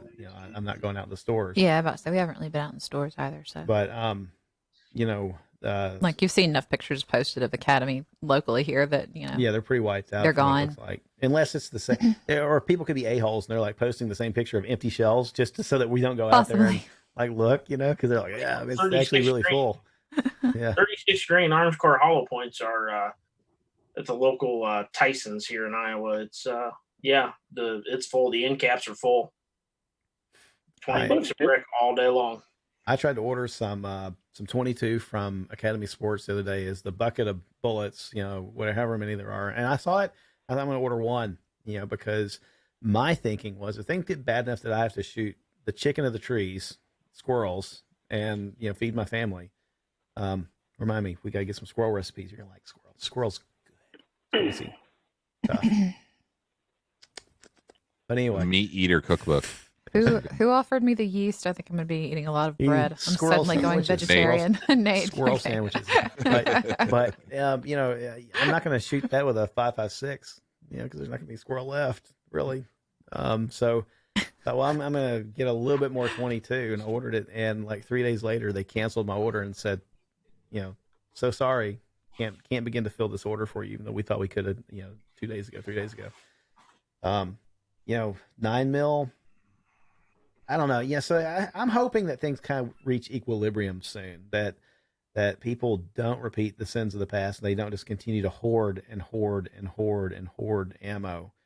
I'm pretty sure that all the old FUDs that bought out all the 22 ammo from Walmart in post 2012 Obama era, they should have plenty. They probably still have it. Yeah. They should have. So I think I have a view on this that's different, because I think what's happened is the panic buy that we experienced last time Obama, Sandy Hook, was us gun people fearing that we weren't going to be able to get our gun stuff.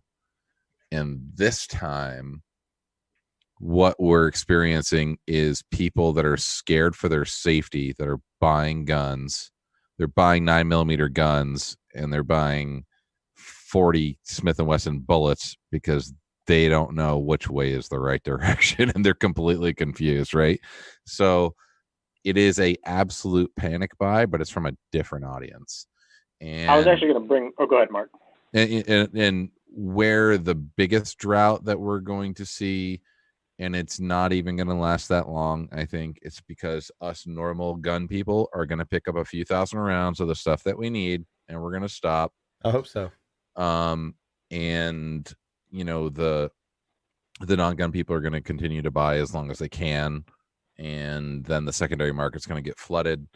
But I think it's going to be a very different dynamic because we're not afraid for our rights, we're afraid for our safety. And I know that when it boils right down to it, it's not going to take us that much. You know what I mean? I brought in a bunch of extra ammo because if there is a really big drought next season, I want to be able to train, I want to be able to shoot without having to pay out the nose for it. Right. Like, that's my reasoning, right? I'm not worried that I'm not going to be able to get it. It's going to be there, but the price increases are already coming down from manufacturers, which is slightly frustrating. But I think it's definitely a different climate, and I think that a lot of people learned lessons when they were paying $95 for a freaking PMag. I think a lot of people were burned and learned some valuable lessons that you didn't need to do that. It may have been some overreacting, and I think that it's different. Yeah, it's different this time. How many Yeah, I was people gonna bring- reload? Go ahead, Brad. I was just asking how many people reload. I mean, I little bit. haven't. Yeah, I mean, I haven't seen a huge amount of change in availability for reloading supplies. And I mean, I'm actually sitting at my bench now, and I mean, I've got enough material to make, probably 3,500 rounds of everything that I shoot normally. So, and that's part of the reason I haven't been just, super gung ho about getting in the shops or ordering anything. I stopped in one last week that I hadn't been in, and I picked up some buckshot just because always good to have a little extra buckshot around, but I don't reload shotgun shells. Right. So it's, I picked up some of that. So there's my point exactly. Is like, you're not going to get a big reload drought this time because the first time gun buyer's not reloading. Right. Yeah, that's true. Yeah. Jason, what were you going to say? No, I was going to bring up what Mark said. This time is very different than 2012 with Sandy Hook and Obama and all that. Like, I remember back when that happened, I didn't have a single friend or family member call me for advice, what should be my first gun, because it was the gun community, the firearms community, that was panic buying. This time, I've had so many friends and family and people that have never had a gun reach out to me. What should I get? What should I get now? It's all these new first-time buyers. So that's why it's so much bigger and so much more this time around, because it was just the gun community the first time. This time, it's everybody. You've got these people that are just like, man, I need to protect my family, and I have no idea how to do it. And like Mark said, you're getting people that are, buying a shotgun and then buying 5.56 to put in it because they just don't know. Yeah. Yeah. I Mark, you mentioned during the last episode that, you heard from a gun shop where a lady came in to buy bullets, to buy the cheapest bullets she could find. She actually bought the projectiles, not complete rounds. Actual bullets, not rounds. Yep. Yeah, I mean, and they were trying to explain it. She's like, "No, my husband told me," all arrogant. My husband told me he needed bullets for 9mm. Well, there's a man. Well, that's here you go, about to ma'am. learn how to reload. Yeah, you may have some feed issues. Yeah, the FPS of these alone is going to be pretty slow. You're not going to like it. Yeah. So you have to throw them at them. Let me ask a final question as we kind of narrow in on the end of the second hour here, which is kind of crazy. Time has flown by, but I think what I'm wondering is, Jason, we may have heard some of this from you, but feel free to add to if you'd like. How has what you've encountered now in this crisis, this, and hopefully it blows over pretty quickly, but how has it affected your prep plans moving forward, right? Like, if you were going to say the top one or two things that you want to change when life kind of goes back to normal and you can pick up things a little bit more easily at the store, regardless of what that thing is, whether it's food, bullets, guns, whatever. What is it that maybe stands out in your mind that this is the one thing I think I'm going to focus on first or second, the top two, that you want to change? I guess we'll kind of go. I'm just going to kind of go in order how I see them on the screen here, which is how the people on YouTube see it as well. So, Eric, that's going to be you first, man. Sorry to put you on the spot, but what are you thinking? No, probably, finances at this point. That's going to be the biggest one. Throughout, with how I started, and me and the wife started 2 months ago, we started building our food stock and, medical stock. And like I was talking about with the kid stock, finances for us is probably going to be the biggest thing. Just making sure that if something happens, like, we're good for, 2 months right now, but what if it goes to 6 months that both of us are out of a job or something like that? That's probably our biggest thing. And then, all the talk on the ham radio, I actually grew up with my stepdad operating. It's something I wanted to get into, but communication for me is probably going to come in as a strong second. Those are the two things that I think we're going to focus on a little more going into the future. Everything else falling in line after that. But with those two things, I think that'll be pretty important. And that's going to be one of our bigger game changers. That's a good place to start. I think the finances thing is going to ring very loudly in a lot of people's ears. So glad you said that.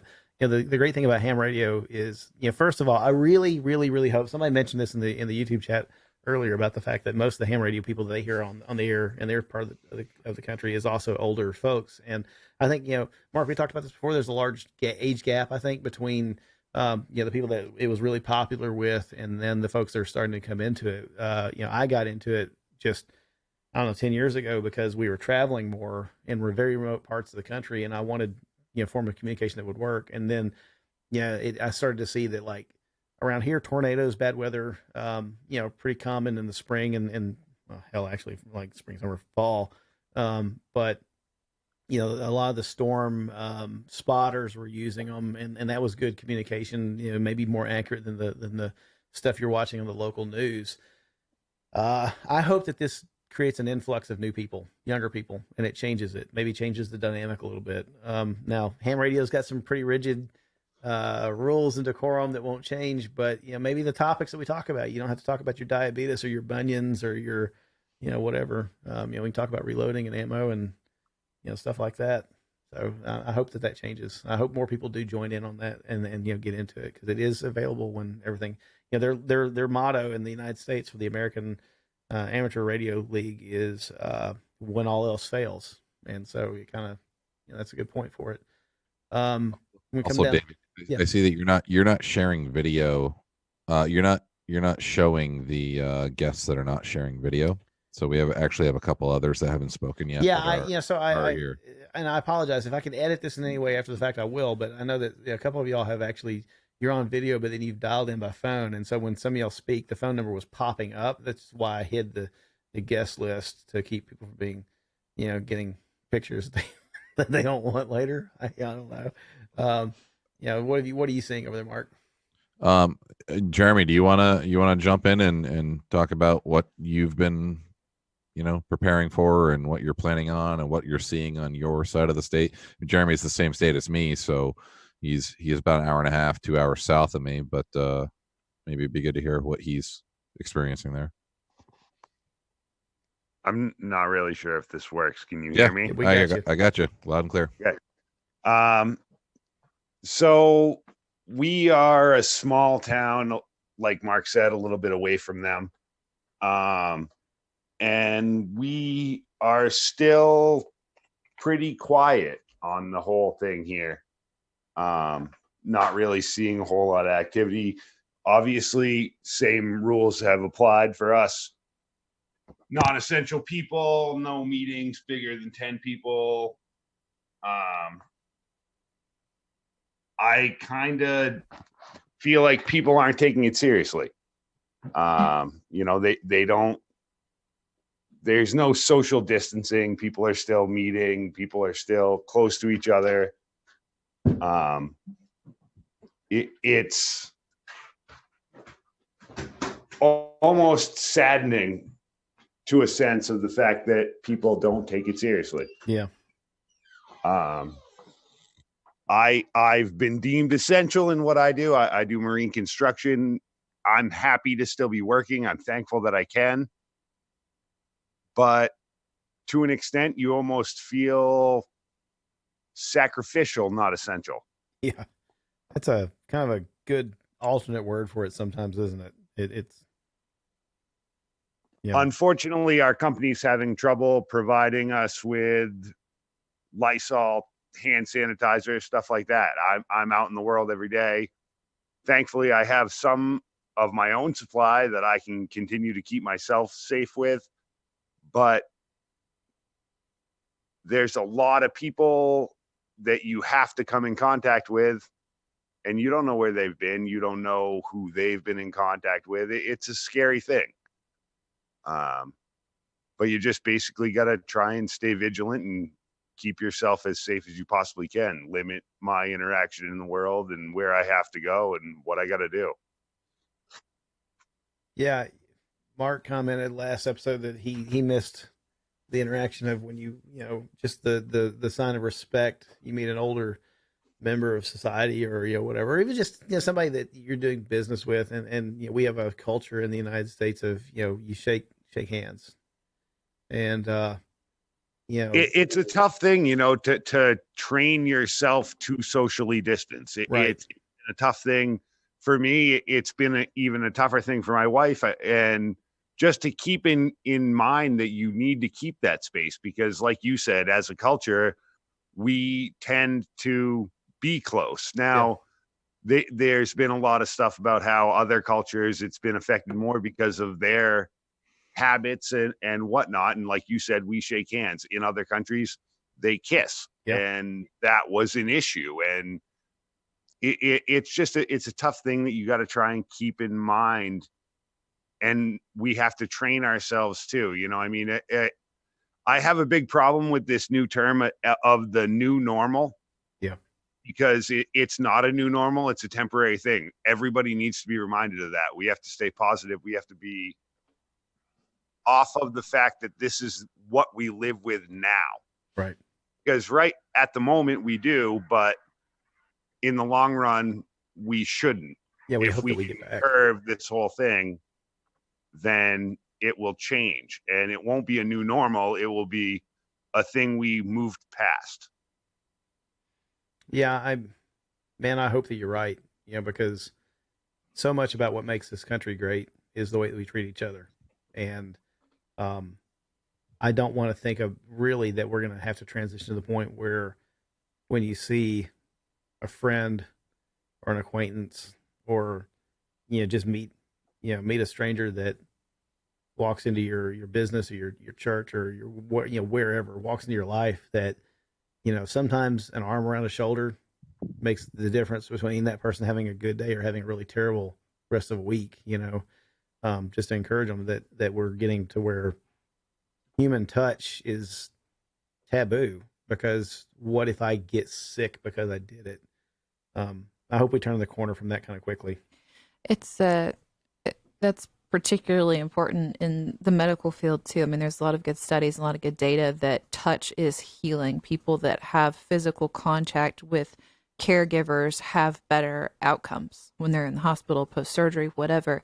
Even simple things like infection rates are lower in patients that have contact, that have a support person there. And so the fact that, you know, all these people are having to fight this alone, and even their caregivers, their nurses, and you know, the patient care techs and everything are in and out of rooms as quickly as possible. You know, they're masked, they're gloved, they're, you know, avoiding contact, physical contact with their patients as much as possible too. You know, that's something that it is hurting people physically, not just emotionally, not just socially. It's, you know, that's something that affects outcomes for a lot of these people in the hospital. You know, I don't imagine I'm going to find an answer to this. And even though I'm in the industry where I should be able to find the answer fairly easily. So are you, Sandy. But, you know, I just wonder, you know, nurseries, right? I mean, you know, survival rate for high risk infants sometimes is greatly affected by touch, right? You know, and then you have nurses and that are, you know, we've seen nurses even, you know, carry around small babies while they're doing other things inside the nursery, right? They're carrying around, they're keeping, you know, human contact, and it makes a huge difference. And right now, I wonder if they're being asked not to do that. I mean, the idea that, you know, that children are sitting in their little plastic boxes, alone with no touch seems kind of heartbreaking. Yeah. So, yeah. So I mean, it reminds me when you say that, it reminds me when my daughter was born. She had some pretty significant jaundice, and all she wanted is the warmth of another human, her mother or father, right? And it was hurting her for us to hold her, right? She had to be underneath the lights and wear the goggles, and she hated the goggles. And we're talking about a baby that's 12, 24, 36, 72 hours old. So we had to lay her there and just listen to her scream because the light is what was helping her. Yeah. And thinking about that, I mean, it was horrible. It was one of the worst things I've ever felt in my life, is had to just sit there and watch my baby cry and deal with that. Yeah. And now you're hearing about, pregnancies and birth giving, and the fathers can't be there and all these things. And like when I was at Home Depot last, and it was over 2 weeks ago that I was there, and I was just like walking through the aisles, and I saw like 3 pregnant women in the store. I was just like, man, knowing the anxiety that a woman is going to have throughout a pregnancy, and now multiply it by 10 with this situation, I just can't even imagine. I mean, Chris, so you guys are going through this right now. I mean, what's your family saying about this situation? How's it affecting things? Well, it may be a little different on our end. My outlook on COVID probably differs from a lot of people. I think it is contagious, and it is something to be, looked at and protected against. But I think that it's not near what the media has programmed us to think it is. And I think that the regular flu is much, much more deadly than this thing. But, everybody's going nutso about it. Now, my daughter is, worried about it. It's something that she's talked about, the fact that, her mother can't be in the room with her when she gives birth is an issue for her, and it's an issue for my mother, for my wife. So, and it's an issue for me too, but it is what it is. I had one day off last week where I was able to go to the doctor with her for one of her appointments, and they wouldn't let me in. They would only let my wife or me go, and, for a doctor's appointment. And then they came and got the keys and said, hey, you're going to have to go out to the parking lot. You can't even sit in the waiting room. And I'm like, come on now. I think it's just way overblown. And I think it's just, I don't know. That's just my feeling on it. But it worries me. Yeah, I think it is. If you look at the numbers, it just, numbers don't lie, they say. So I just think it's a lot of to do about almost nothing. I mean, I think for that particular demographic, it definitely plays a lot into the fear mongering of the media and the press, because the statistics on pregnant women in particular are very positive. And, pregnant women, their immune systems tend to be sort of turned up and overactive. So they're not seeing them come down with very severe disease. Obviously, they're in the right, age category. A lot of them are not going to have severe medical complications, although some of them will. But it's really, they're in definitely a low risk population. But we kind of forget about not just the birth process, but after. Like, that's a really, really hard time, especially if it's your first, or if it's your third or fourth or fifth or whatever.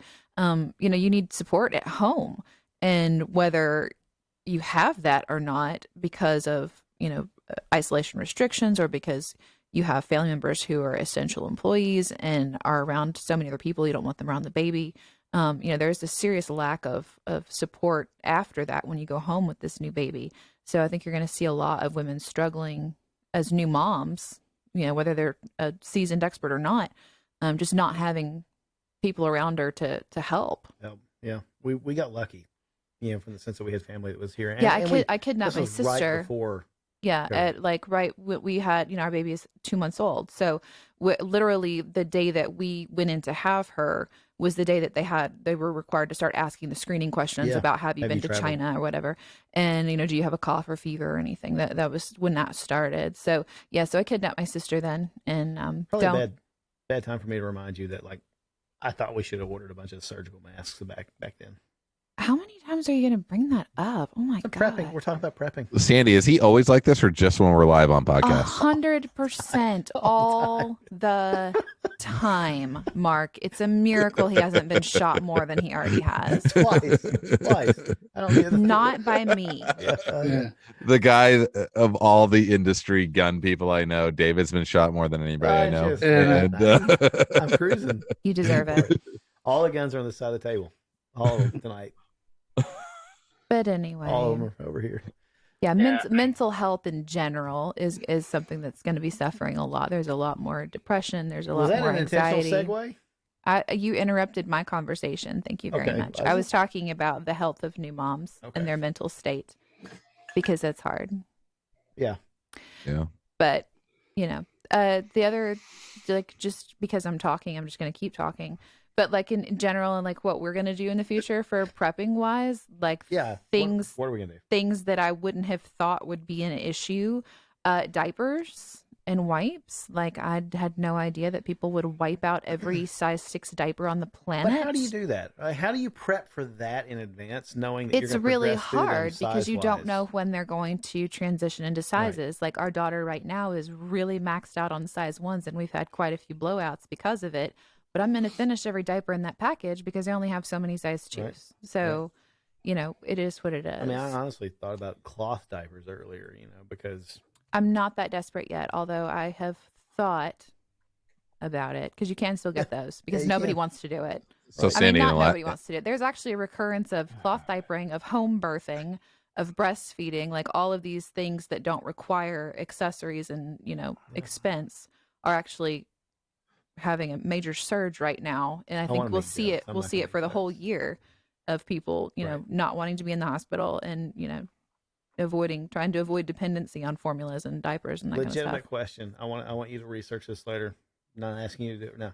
So like if you're a student of history or not, but I'm my historical book I'm going to choose right at this moment is the Old Testament of the Bible. How did the children of Israel deal with diapers when they're fleeing Pharaoh? Just want to know, did they prep for that, or did they use cloth diapers? I think they had to deal with a lot of shit, quite literally. Loads of pun in that sentence. So much pun. Yeah. So You're Sandy, welcome for that.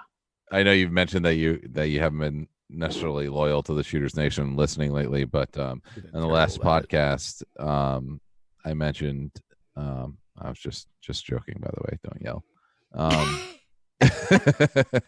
You got like states between us and you. Yeah, exactly. You're fine, Mark. Yeah. I can't shoot that far. I made some wisecrack in the podcast that that Sawyer's in good shape because he's going to have diapers till he's about 7. Because Kristen has cases of diapers in this freaking house. That are you building like diaper box forts? Absolutely. He's 2. You know what I mean? Like we're about to transition. You know what I mean? We don't need. You hope like. There's no. Well, no, there. No, we hope. Yeah, there's no problems. He's a boy. Yeah, we've started it. I know. I have a few friends that are like hardcore potty training right now because it's like, well, we're home. What else are we doing? We might as well get rid of diapers. Mm-hmm. I have a newborn, or maybe I would. I don't know. I don't know how motivated I would be, but it's definitely not happening here. There's a little bit of that going on, but no, the bigger size diapers are really hard to find. The smaller diapers are in bigger supply, probably because babies don't need them as long. Once you get to those bigger sizes, they hang out in them for a while. Sure. All right, so I'm gonna move on. The other, I'm not done. The other thing I was gonna say is dog food. I don't know how many of you guys are pet owners, but that's one thing. Chewy stock is cranked right now. I did not realize would be such a difficult thing. I was lucky that my Chewy order shipped. They actually sent on an email that said, one of their COVID response emails, and I actually read that one because I like them. But they gave priority to people who already had subscription orders because they gotten so many new orders of people trying to get stuff. That they actually like went into their warehouse and pulled stock for their subscriptions. So we got our stuff prioritized over new customers, which I thought was very, very thoughtful of them. And my dogs were happy to have their food. Yeah. On on the blowout thing, my youngest son has Down syndrome, so we're still in diapers. He's he just turned 3. Mhm. If you go ahead and double diaper him, it's usually not a problem on an overnight deal. Because we're in size 6 diapers. We're about 60% potty trained most of the time, but yeah, there's been times at night where it's like, okay, yeah, we're just gonna throw 2 on him just because. Yeah. So yeah, Yeah. youngest one having Down syndrome and born with Hirschman's disease. And so yeah, if he had been a toddler or a newborn at this point in time, would have not been good. We had several surgeries, Mm-hmm. 4 or 5 trips across the halfway across the country to see a specialist to fix it all. They had to remove part of his colon. Mm. So yeah, big ordeal. Yeah. And now that he's better now, it's pretty much just like any other normal kid, other than the potty training's a little bit delayed. But Yeah, I don't know how long you've been listening to the show, but I've lived that life. So, since the beginning, yeah, I've lived that life. I got a lot of special places in my heart for kids that have those challenges. So, I you use the word normal. Sometimes I think they're more normal than the rest of us are. So it is amazing the way some people want to try to look at it. And I just told my 3-year-old, like I said, other than some little bit of delays and things, we spent over a month in the NICU when he was born. So you take that month into consideration of being stuck in a box, and really not that far behind. Yeah. Started crawling pretty early, walking before age 2. Everything they said he couldn't do, but that's awesome. At this point, he's on par. He's in school. Well, once they go back. Man, I've been around so many kids, volunteered around kids that at a special needs nursing facility, daycare type facility here, and I tell you, I've yet to meet a child with Downs or any other issues like that is nasty, jerky, butthole little kids. I've never met them. They just don't exist. It seems like. No. I mean, they've got good hearts, and all they know how to do is love on people and like people. And man, there's a good lesson there for the rest of us, right? But that's. So yeah. I used to help out with adults with Down syndrome for Special Olympics. I've bowled for over 30 years now. So bowling is part of the Special Olympics. One of my good friends' daughter's that way. So I've helped with a lot of that stuff before, but never from birth. So I had a little bit of experience with it. And then when my youngest son was born with it, it was kind of one of those deals where you're going, okay, well, it looks like we're starting from scratch. Yeah. Yeah. Well, very cool. It's I wouldn't have traded my experience for anything.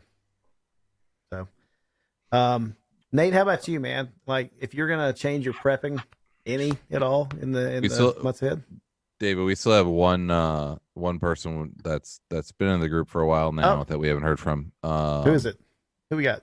We don't have a name, but I have a phone number. Yeah, last 4 is 3474. Is that Jason? So I'm not sure who that's Jason. That is, but that's Jason. That's his audio. Yep. Oh, okay. Sorry, It doesn't show me that way. Oh, wait. Jordan Lynchide just asked to join and now is gone. Should we let him in? I don't He asked if we were still going on our little, our little private. I just went to click yes, and it disappeared. He left. Yeah. Oh well. Yeah. He needs to.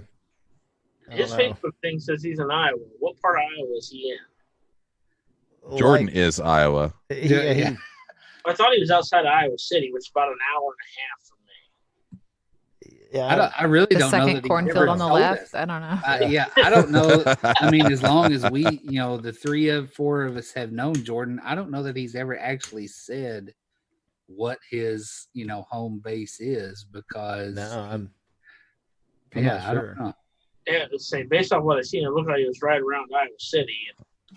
All I Speak of the know is devil. that- I know that. So yeah, he's Jordan is joining with us. us. Yeah, his Oh. wife sent me a friend request other than Facebook, which means that she must have gotten away from him long enough to use social media. So That's yeah. I was didn't like, think the Amish were like allowed to take pictures either. oh, you know, It's my favorite I meme going around. Is like, do the Amish even know what's happening right now? Yeah, They no. don't zoom anything either. They don't zoom anything. Yeah. no, Call Jordan. no. He's. I'm on. Are you on? What? Okay. Yeah, I just joined. Welcome. So is our also other friend Cody. Way to bring up the Just rear. joined as well. Oh well, definitely Wow. way to bring up the rear. Cody's joining. So Can you guys? I don't know if that's bring up or take it up. yeah, Yeah. Yeah. Either way, Cody definitely knows the rear. yeah. He knew we were going to talk about rears, and he joined. Yeah. So Can you guys hear me? Okay. Yeah. Oh yeah. what? Okay. No. Well, I've been having issues with AirPods and people being able to hear me, so I just thought I would ask. Yeah. Yeah. Oh, So Jordan, what can you tell us about what you've been, how your life has changed, what you've been preparing for, what you've been doing, how you've been planning, how you get through your day without tripping on that beard. Yeah. How many small animals do you have living in that thing? well, funny you should mention it. I got a little bit hungry on the drive up here, so 2 less than I started the day with. That's all I can confirm. But the way that I've changed, the way this has Did you drive to changed the my internet prep. shack? Is that what you like, the phone shack, the internet No. shack for? Yeah. Yeah, the communal internet shanty. Yeah. It's fairly near the phone shanty, but since we're using fiber and not DSL, we can't have them combined into one. So, actually, we're right now we're in St. Paul or nearby. So I've got a friend whose wedding I'm taking part in tomorrow. That's one way it affected me. My buddy was supposed to get married May 15th and had to bump their wedding up 40 days in advance. So it's just going to be a small private affair, and I'm sure we'll all be standing 6 feet apart from each other and staying in place and all the other nonsense. You may not blow a kiss at the bride.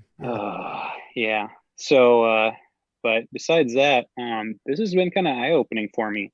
I have plenty of ammo in certain calibers, particularly in ones I don't shoot that much, like my AK-74. And my 2 AK-47s or AKM pattern. But besides that, this was kind of a wake-up call for me in terms of depleting my ammo through plinking, if that makes sense. And it's also motivated me to buy a decent chest rig and a plate carrier and some armor. Not that I really think I'll need it, but yeah, but I think David needs it more than I do. Absolutely. Was that your fault, Jordan? Might have been I mine. don't. Yeah. No, let's listen, go with Mark. nothing is getting through that flannel that Jordan is wearing. Nothing's getting through that freaking beard, man. Look at that thing. Yeah. So, no, honestly, with the gym closing down, a couple of my buddies and I have been taking some hikes with weighted packs, and I thought, you know what, it's however unlikely, like maybe this will be a motivation to lose further weight is by carrying external weight around with me. But no, it's like I said, it's been a wake-up call. I was not as prepared as I thought in terms of food. At our place, I've got relatives that I know I can depend on should I ever need it. But Jordan, I know yeah. you're joining late, but it seems to be the consensus is that we are all what I would probably classify as fairly prepared and mindset dudes. Mm-hmm. But none of us have admitted to saying that we were completely prepared for this. No. Yeah. I think that's very fair to say that, like, we're Except for all Jason, kinda, maybe. Jason, maybe Jason. Jason's just like, I'm just giving my stuff away. Yeah, but Jason is actually joining us from like 200 feet underground. Like that is see, an abandoned nuke silo. Yeah. Yeah. I think storage is another big issue for us as far as our prepping plans. Like especially right now with breast milk sort of taking over half of our freezer space. Like we need This need is more really a weird space. conversation. Yeah. It's life. Okay. Yeah. You know, it's things you don't think about. Like I had to empty out space in my freezer for that, and we don't have a deep freeze. Like there's only Yeah. so much Yeah. stuff that you can have on hand when you don't have a place to keep it. And you can't buy a deep freeze either. Yeah. It's one of those things that I don't really need it, but it was one of those things. Yeah, man, that would kind of be nice to have. Mm-hmm. And my wife and I went. We you know what, this is my excuse. That let's go get one. They can't be found. We waited too long on that. Yeah. And we were not able to find a deep freeze. So I've been resistant to it. as soon as this levels out, then I'll start looking I again. think we're gonna do it. I've been resistant to it for several reasons. First of all, it means I'm gonna have to give up space probably in the garage. Yeah, or something. sacrificial Just garage not really space. He happy about hates that at that. all. Yeah. But the other thing is, I grew up with my parents. They actually had 2 deep freezes for a while, which was really stupid, right? And what that was, let me tell you what that is. That's where you buy meat. This is my experience. Okay, you buy meat, you put it in the deep freeze, and then you stack things on it over as the years go by. And you forget about it. And then you end up throwing it out. And oh yeah, by the way, then you discover the dead raccoon that my dad hit and then wrapped in a blanket and put in the bottom of it because one of these days he's got to taxidermy that thing. Well, I think what a that's a deep different freeze is for. mentality. Yeah, well, that's a different mentality though, because That's Kentucky. It is Kentucky. Yeah. Wait a minute. I can say the word sunny slope, and I think David will probably be the only one here familiar with that term. Yeah. Yeah, But I'm lost. Okay, yeah, Sandy would put, Sandy might be too, but my grandparents lived in Sunny Slope. It's rural. It's rural. When my grandmother finally passed away this is what 2020, so 2016, when we cleaned her deep freeze out, we found food from 1983. It was labeled, but her deep freeze was the size of my office. Oh yeah. I want a very small. I just want enough. If I can keep a couple of pounds of meat in it, I'll be fine. So, but Brad, my parents had one that was probably like 6 feet long, and I mean it was. Oh yeah, huge, absolutely, right? absolutely, yes. Yeah, and when my dad passed away, my brother and I were kind of cleaning that thing out. What the heck are we going to find in here? And we found a raccoon. That was scary. You also, she had the extra freezer in the house that we ended up cutting the power on. So we were cleaning out the freezer, and your brother decided to leave was a Halloween mask or it was like a head of something. I can't remember what it was. It was a Halloween prop. Yeah. A severed head. Yeah. In the freezer. So that the next time your mom opened it, it almost killed her. Yeah. Right. Didn't actually kill her. That would have been wow. This is all entertaining I'll to me. stop there. I won't finish that sentence. This was Jordan's window here. Sorry, Jordan. Oh no, you're good. Jordan, No, sorry. I'm laughing because my folks have 3 deep freezes in their garage and another fridge, and they're all full. Now, one of them's all meat, another is partial meat, and then a lot of stuff for the cookie, like baking supplies. Like 2 boxes of butter, like a flat of anyway, and then the others mostly fruits and veggies, but then there's a whole pantry of canned and not like canned soups, but canned goods. Canned that my mom's jars, prepared. jars, right? Yeah. Jars, yep. Yeah. For preserves. And something that's been really interesting to me in all of this, probably the most interesting, is realizing just how much of a web of contacts I have. Half of they're split into 2 primary categories. There are the preppers that are kind of like me, the Burt Gummers of the world, if you will, the firefighters and good reference, trained EMTs and guys that have lots of guns and ammo, but live in a fairly urban area. And then there are the guys that have farms that raise enough food to feed their families if need be. Obviously, even the Amish go to grocery stores on occasion, but there's the guys that are able to that have the land and the resources to live pretty self-sufficiently, but don't have the mindset, don't have the medical skills, don't and maybe have more to lose, if that makes sense. Younger families, right? And it's just kind of interesting how much I've kind of got one foot in two different worlds. It feels like growing up in the country, being half Amish, and then getting in with all the gun guys. And so this has been a really interesting experience for me, trying to help establish some networking between the two camps, because they each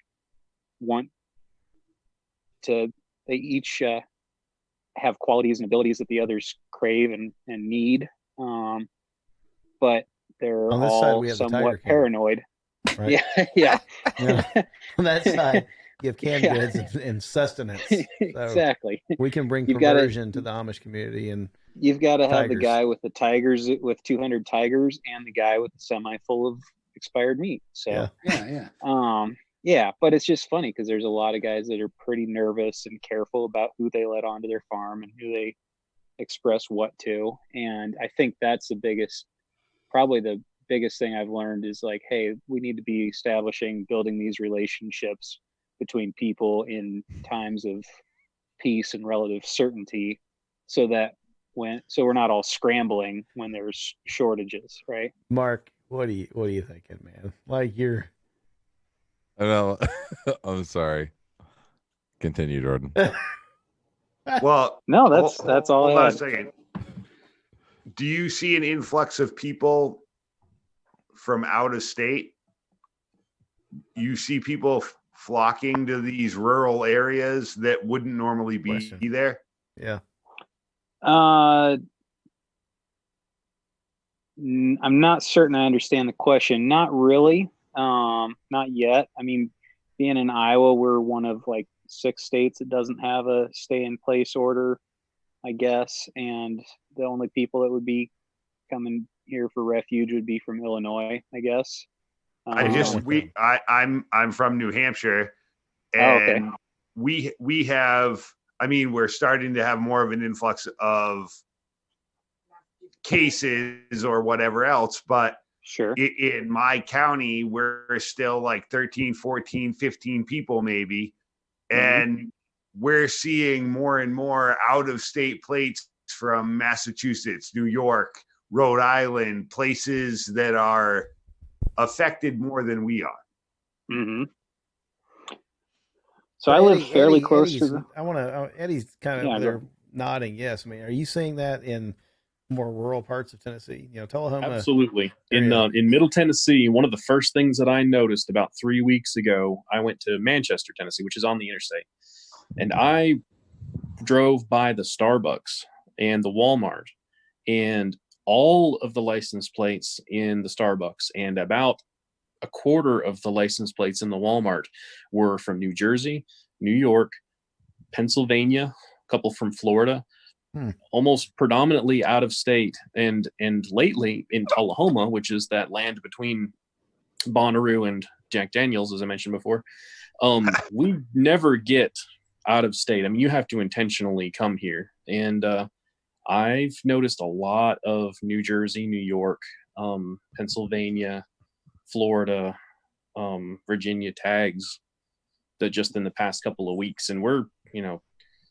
pretty well locked down here. You sir can have those. So there's something I'd love to give them back. No. Well, being here at Myrtle Beach, there are more people from New York and New Jersey here than there are from Myrtle Beach. So my loss is your gain. Please continue.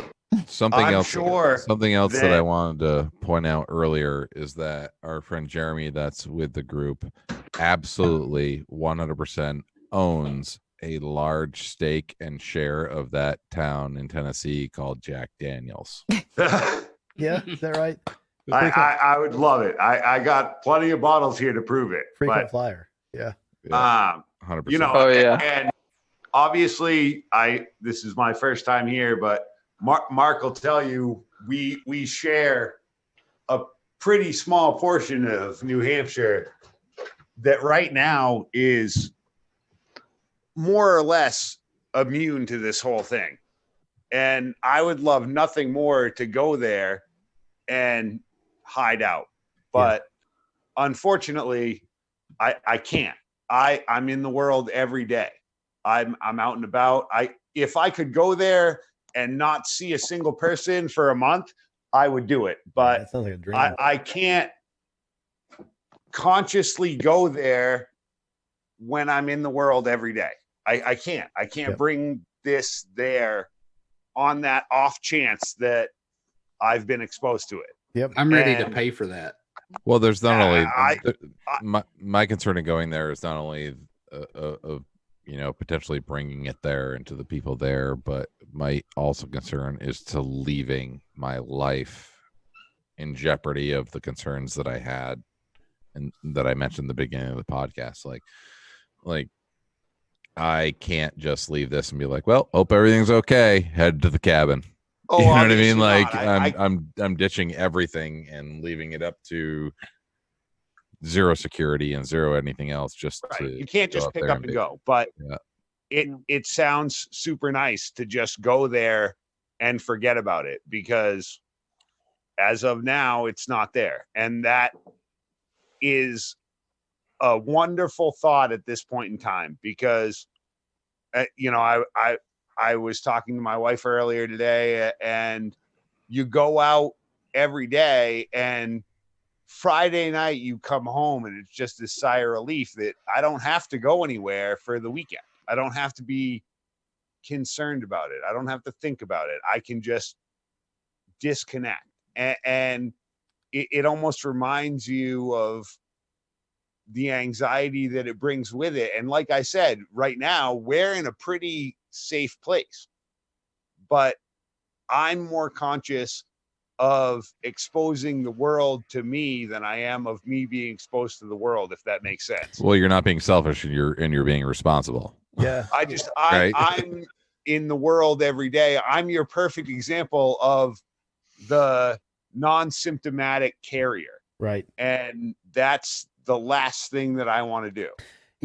Jeremy, when you were saying that, I kind of thought about Colonel Cooper's color codes and, the condition red, condition yellow, condition, whatever. And I think that this is a different kind of condition yellow. And I wouldn't be a bit surprised if there's not some PTSD type, symptoms that a lot of people, take with them after this, because, you're constantly thinking about a thing that you normally didn't think about. What did I touch? Who have I been around? What did they have? Did that person sneeze? Did they cough? Was I near them? With that kind of stuff. Did I have a glove on? Did I not? Did I touch my face? Did I not?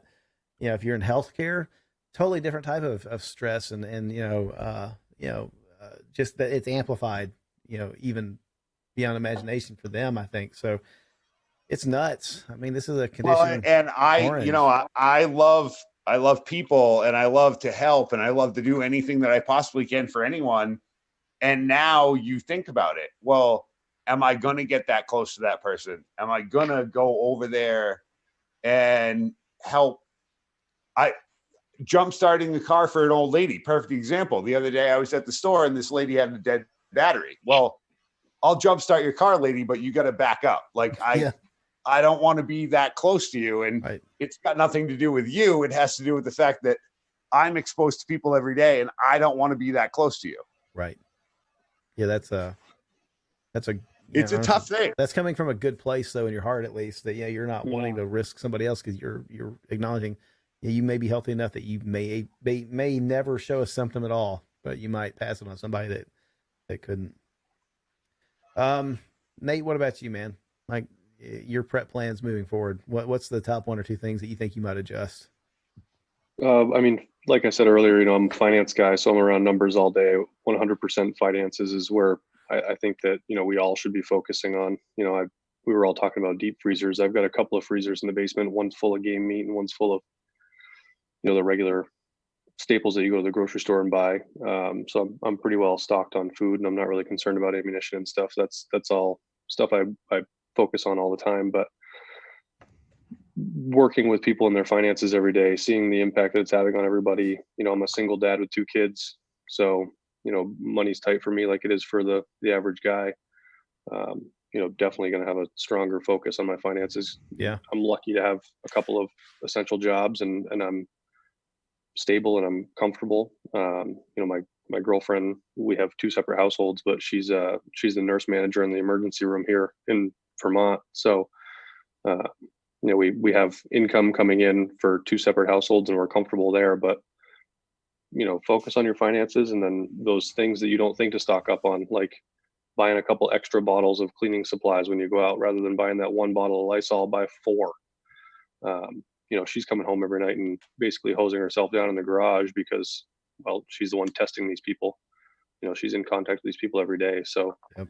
it's difficult right now because we're not really seeing each other. I've got 2 kids here at my house. I don't want to bring my kids there. And she's got 1 child at home that, she doesn't want to have exposed to my kids either. So, we're a long distance relationship from 5 miles across town. So it's a little strange, but that's hard.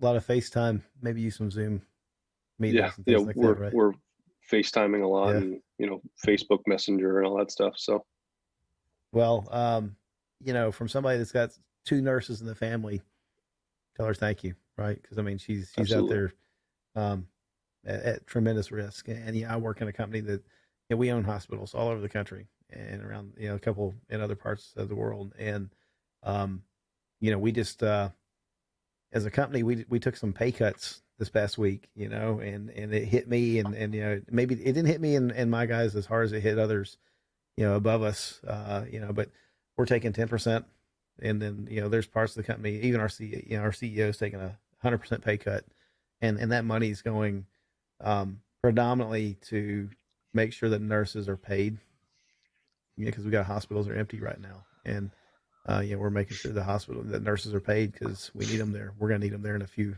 weeks. Man, Mark, that that's picture ridiculous. completely ruined the sentiment that I was trying to. I know I feel like David and I we had a good connection there for a minute. We did, and then completely gone. And then Mark comes in out of left field with the Sorry. No, that has been interesting phenomenon though, because when you think about a health crisis like this, the first essential worker you think of is doctors and nurses and medical staff. Sure. But there's actually a lot of medical staff that's out of work right now because so many people are avoiding those places like the plague that's around. It's something I never thought that I would have to deal with. When I went to nursing school, it was a drastic nursing shortage, and you could just walk in anywhere and get a job, and there was no sign that would ever be different. Yeah, but and now half my company is on unemployment now because we don't have patients coming into the clinic because they're all hiding from it. Our local hospital just furloughed 500 people. Mm-hmm. Oh, sorry, 600 people. Yeah, until the crisis actually hits, the hospitals are empty. Nobody wants to be there. They don't want to keep patients there. Well, they don't want to use the personal protective equipment, the PPE. Yeah, they don't want to use their supplies. Yeah. They don't want to risk their employees getting sick for someone that could be treated at home. Yep. Elective surgeries are being canceled. So it's an interesting thing from a financial prepping standpoint. There's a lot of people who thought that they would never have to worry about a job who are now thinking, oh wow, this can happen to me. Right. And I made a comment the other day on social media that it's like I'm really proud of my company. I know that sounds kind of like some brown nosing going on, because I'm fearful of my job, or I'm really not, because I'm pretty fortunate. We got a team that we're very necessary to keep the things running. And that's not to say that later on, that the push may come to shove, and they may say, hey guys, sorry, we gotta cut y'all loose for a while, and that could happen, right? But I'm fortunate that we're trying to keep our nurses employed and paid and whatever else, because I think the thought occurred to me later is you don't want frontline people that are going to be really exposed to this and potentially without the right equipment. You don't want them sent home on furlough and given time to think about it and think, okay, wait a minute. Am I in a good financial position? Am I close to retirement?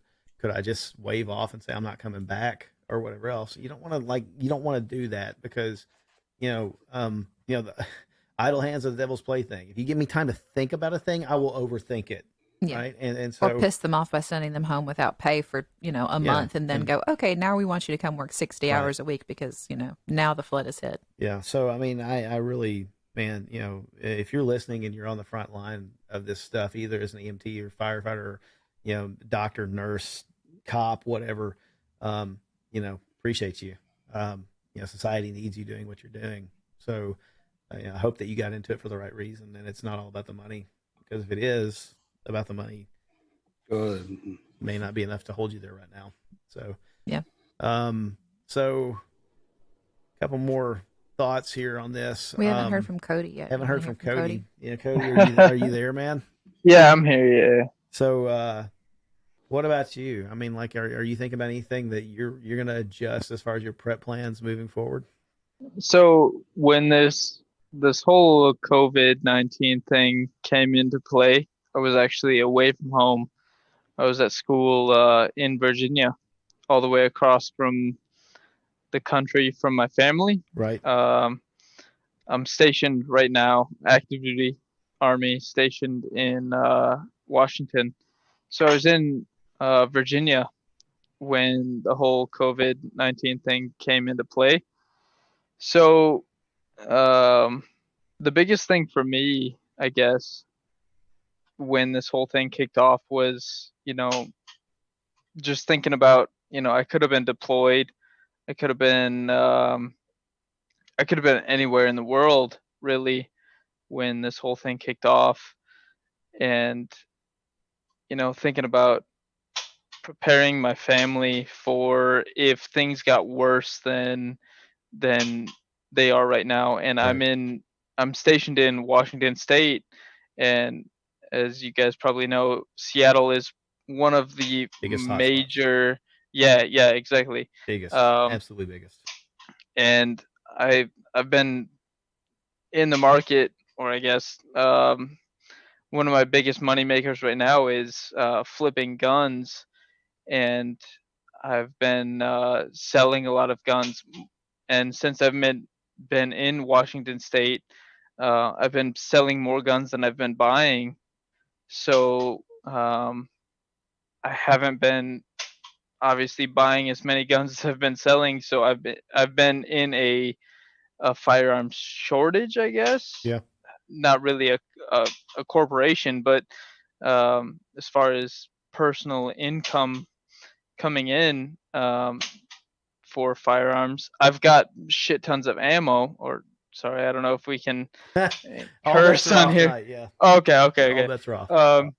I've got a shit ton of ammo, but the pew pew suppliers for sending that ammo downrange is in a shortage right now, because I've actually been selling quite a few guns to coworkers, active duty military members that just don't know about firearms. This is like their first duty station or whatever, and so I've been selling more guns than I've been buying here. And so being across the country and having my family prepared for if stuff got worse than it is here, while I was across the country, it kind of scared me, as far as like, I don't know if my family is prepared, physically or mentally to handle what could happen. I just go ahead. No, so you mentioned something though that I really, I guess I thought about, but hadn't given a whole lot of thought about. The members of our military that are deployed. Man, that's going to be weighing heavily on their minds. Especially if they're in other parts of the world, seeing this from the news. I read something the other day, and it was just kind of like, wow, an epiphany. It's like, wow, they wouldn't know, but it was talking about members of the submarine service that are on these boomers that go out for 90 plus days, and they don't, when they go out on these subs, they don't get media feeds in. Anything that they find out about the outside world is filtered through the captain of the ship, and he's intentionally not going to tell them bad things. They were talking about one. It was a medical officer on one of these one of these nuclear boomer subs, and that he found out that his father had passed away 2 days out from getting back into port. And they it's kind of like a measured approach that they don't tell you that. The captain knew about this for a while, and like 2 days out, that's kind of like, it's okay. We're going to tell you now, so you got a few days to process. Yeah. But So yeah, that's crazy that there's folks out there that have no clue what's going on, and maybe that's merciful, but the guys that are on ground pounders that maybe get access to the internet and stuff like that, that's got to be torture for them. so when I was in Virginia, obviously I wasn't deployed. Um, I'm I was just in a school situation, so I could still have access to the internet and all that. Um, but there was a lot of back and forth as far as we are in TDY status, and um, there was there was a lot of yes and no day to day as far as whether or not we are going to go home or if we're going to stay here. Yeah. At one point, we had heard word that we were going to stay in Virginia until May 11th, and um, just sitting there, and we're like in a hotel like we're in school status, so we're Yeah. just sitting in a hotel and just sitting there waiting, and we don't know what's going to happen from day to day, as far as are we going to go home or what's going to happen. So just trying to over the phone like prepare my family for um, preparations for what's to come. My wife, I'm sitting there in Virginia and I'm thinking right now I'm in Washington State. I ended up coming back, but um Does the Army I know was that? I mean, do we need to be like we need to edit yeah, this out? yeah, Okay, okay. yeah, yeah, yeah. My unit's fully aware, but currently we are on like a quarantine status, so Yeah. we're not going into work and all that stuff. But um when I was in Virginia on school status on TDY, it was a lot of um, question as far as what is going to happen. There's no guarantee that we're going to make it home on a certain date. We were supposed to when I went to school.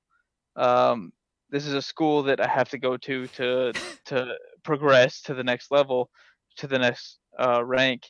Um, we didn't know whether or not we were going to go home at a specified date, and um, just sitting on the phone with my wife like, hey, do you have this, do you have this, do you have this, it's like trying to prepare my family for what could possibly happen. And with all the media hype and everything, like she doesn't know exactly what's going on, and then the media is feeding us one story, and then the army is feeding us another delayed story, and it's crazy how delayed the military is from the rest of the world. Yeah. You know, the the president of the United States would say like no more than 10 people in a certain uh, in an area one time, and then we're still sitting there with 26, 28 people in a classroom at one point. And you know you would think that the military would be the first to react to POTUS recommendation, but no, we were still sitting there with 30 plus people in a room at a time, um, and just trying to figure out, is my family prepared, especially being in the local Seattle area where it's most impacted for whatever reason. Um, You might as well have been on the International Space Station trying to prepare your exactly, family and like, exactly. from across the country and And I like to think that I'm a prepared person and that my family is a prepared family, but being so far away and hearing my wife tell me, "Oh yeah, I just went to Walmart and they're not selling eggs, they're not selling milk, they're not selling water." Like I can go to the commissary in Virginia on Fort Lee and, "Oh yeah, well I have access to this, this and this, but you don't have access to this." Like can it drive you doesn't crazy. help me. Exactly. Yeah. And so, you can have a million rounds of ammunition, but if your wife or son is not prepared to utilize that ammunition, or or if you don't have the necessary supplies to sustain a family, then you, Yeah. you might as well have nothing. You can't shoot a virus, and Yeah, I mean, even just trying to get out and get supplies when you're having to take the kids with you Yeah. because there's nobody at home to keep them. yeah, you're you dragging know. them out. Exactly. Yeah. Like today, like since I've been home for a week or so, and with since I've been home, since I've been back at my duty station, I haven't gone into work at all, because Fort Eustis is on like a Kind of like a lockdown. quarantine. Yeah. Yeah, somewhat of a lockdown. Um, I haven't gone into work at all, and we've been doing a lot of distance uh, correspondence or whatever, and I guess it's good as far as keeping people quarantined or whatever. But I went into Home Depot today for a separate issue. I'm trying to get some workout stuff figured out and make some workout materials planned out. But we had we waited in line for about half an hour to get into Home Depot Oh, here man. in Tacoma, Washington, which isn't even Seattle. We're about 45 minutes south of Seattle. Um, Waited about 45 minutes just to get into Home Depot. And I guess it's a good thing as far as businesses like quarantining people or limiting the amount of people that are allowed into a business at a time. But I think towards my wife trying to go get basic necessities. And while I was in Virginia, she's like, "Oh yeah, I'm gonna go to Walmart today, and I'm gonna try to get some toilet paper or some water or milk or eggs or whatever." And she would she'd text me a couple hours later and be like, "Yeah, they didn't have anything." I guess in my local area, it's not as bad as in some other areas in Washington State. And she went today while I was going to Home Depot, and she said she could get some milk and some eggs and some basic necessities. But while I was in Virginia, if she couldn't get those things, there was nothing I could do No. to help her. Like I could fend for myself Yeah. on the other side of the nation, but there was nothing that I could do to help her on this side of the nation Yeah. to get those things. I'm Like just, I was helpless. yeah, I'm just sitting here thinking, the Army is going to take care of you guys. The Army is going to generally make sure that you've got food, shelter, clothing. Your needs are met, especially if you're not out in the field. They're gonna take care of you because they need to. They need you guys, focused on mission, and that out out of your head. But then you're worried about, that's not fair if you're not hungry, but your family across the country might be, and I'm sure that's got to weigh on you guys. So Oh yeah. yeah, Yeah. that's nuts. And there was so much debacle going on, and it was day to day. It was a yes and then it was a no from day to day Yeah. while I was in school. And it, like, from one day to the next, it was a yes and then it was a no Yeah. as far as whether or not we could go home. Yeah. Because when Virginia started shutting down, and while I was there, they were like, "Oh, you guys are not allowed to travel home." And I actually have a memorandum from the top general or whatever in Virginia, where he said that TDY travel is not allowed. Yeah. So we were going to be stuck in Virginia until, I guess, the tentative date was Oh, May that's 11th. nuts. And for me to be stuck in a hotel in Virginia from then until May 11th, it would have essentially doubled the time that I was away from my family. Especially it was me and one other guy in my class that was from Washington State. Um, we, as far as being stationed in the epicenter of everything that was going on, like there was nothing that we could do. I just wonder. I mean, do you think maybe the fact that the hotels themselves in so many cities are starting to shut down is part of the reason why they decided we need to get you guys back home? You know, So we were actually fortunate in that we were in a hotel on post on a military installation because special? it was, yeah. So it's a military school, and um, the the hotel is run by civilians, and Okay. they were talking about shutting the base down as far as not letting anybody in or out of the installation. If they had done that, which they fortunately did not do while I was there, um, the civilians that worked at the hotel would have been like, I guess, laid off, Yeah. and so we would have been kicked out of our hotel, and we would have had to go off post to another hotel. Um, right now, I know of the other guy in my class. He was the rest of his unit is in Afghanistan right now, and he is stuck in Virginia right now because the rest of his unit is still in Afghanistan, and they're stationed in Washington State, but he's in Virginia for this class, and he's stuck in Virginia because the rest of his unit is in Afghanistan still, Hmm. and they're still trying to come back, but um, he can't come back to his home station. That's weird limbo. You know, that is a Oh very yeah, weird limbo.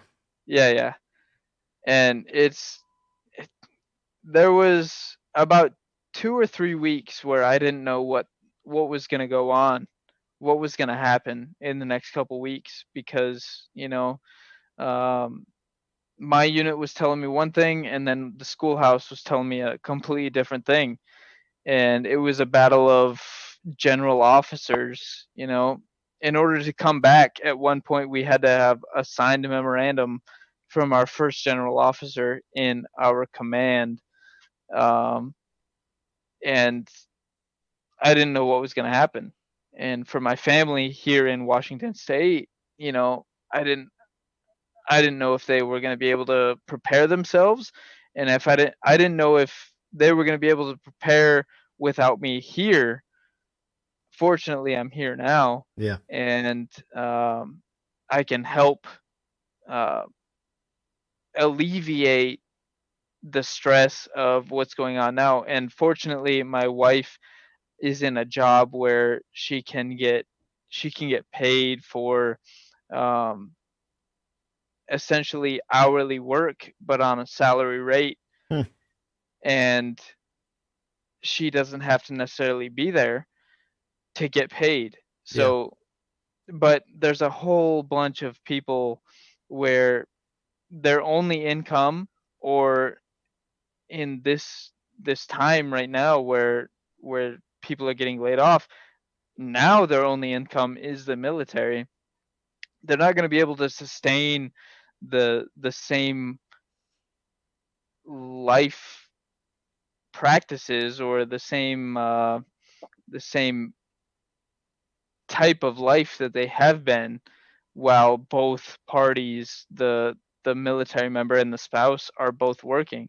They're not going to be able to sustain that. Yeah.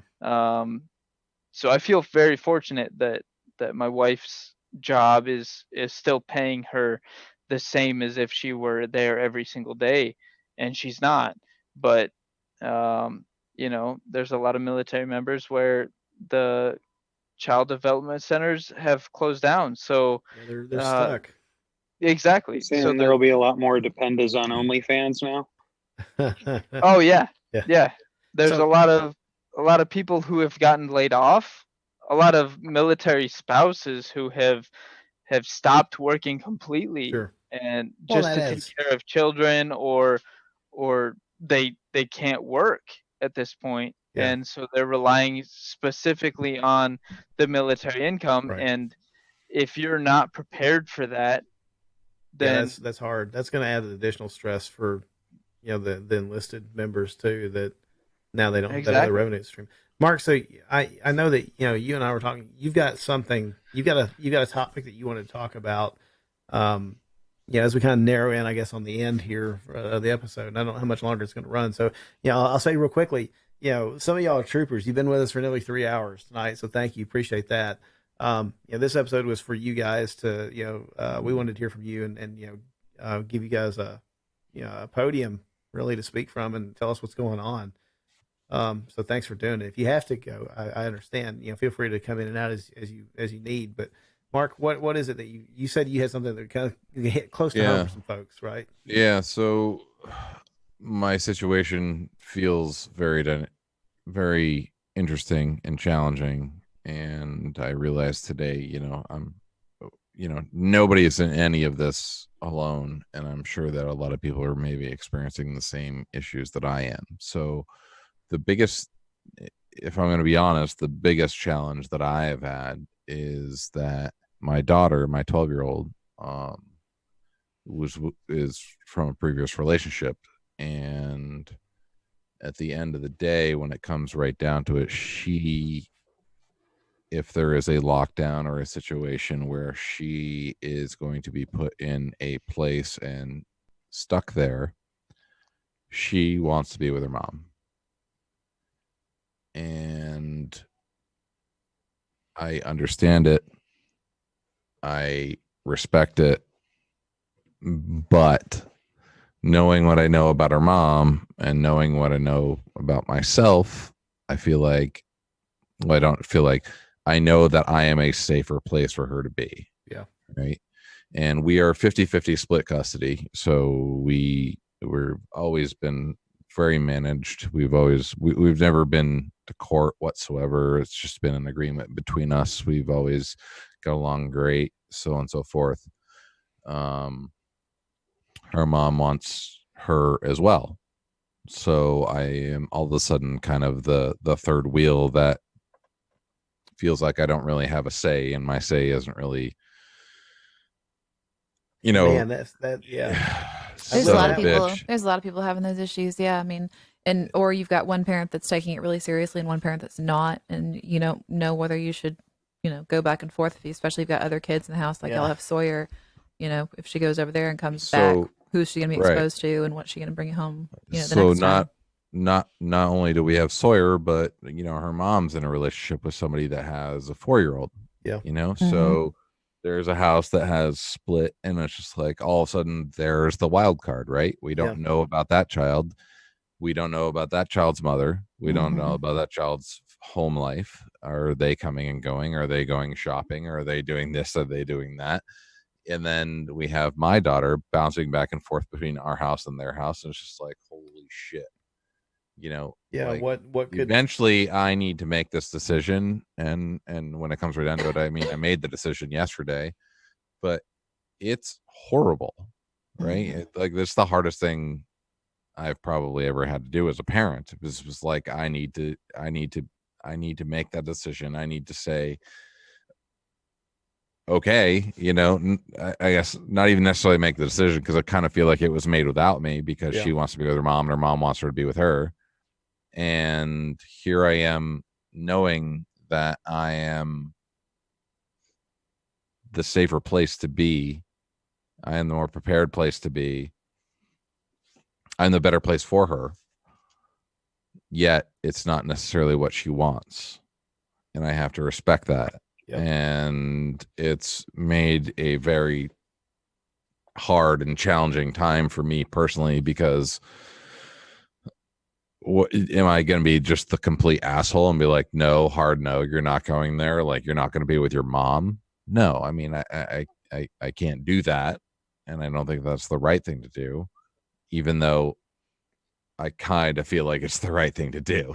Yeah. And it's just with a that, son of a bitch. Do you explain to your offspring that I have prepared X, Y, and Z for this situation, not necessarily for this situation, but for a situation that resembles X, Y, and Z?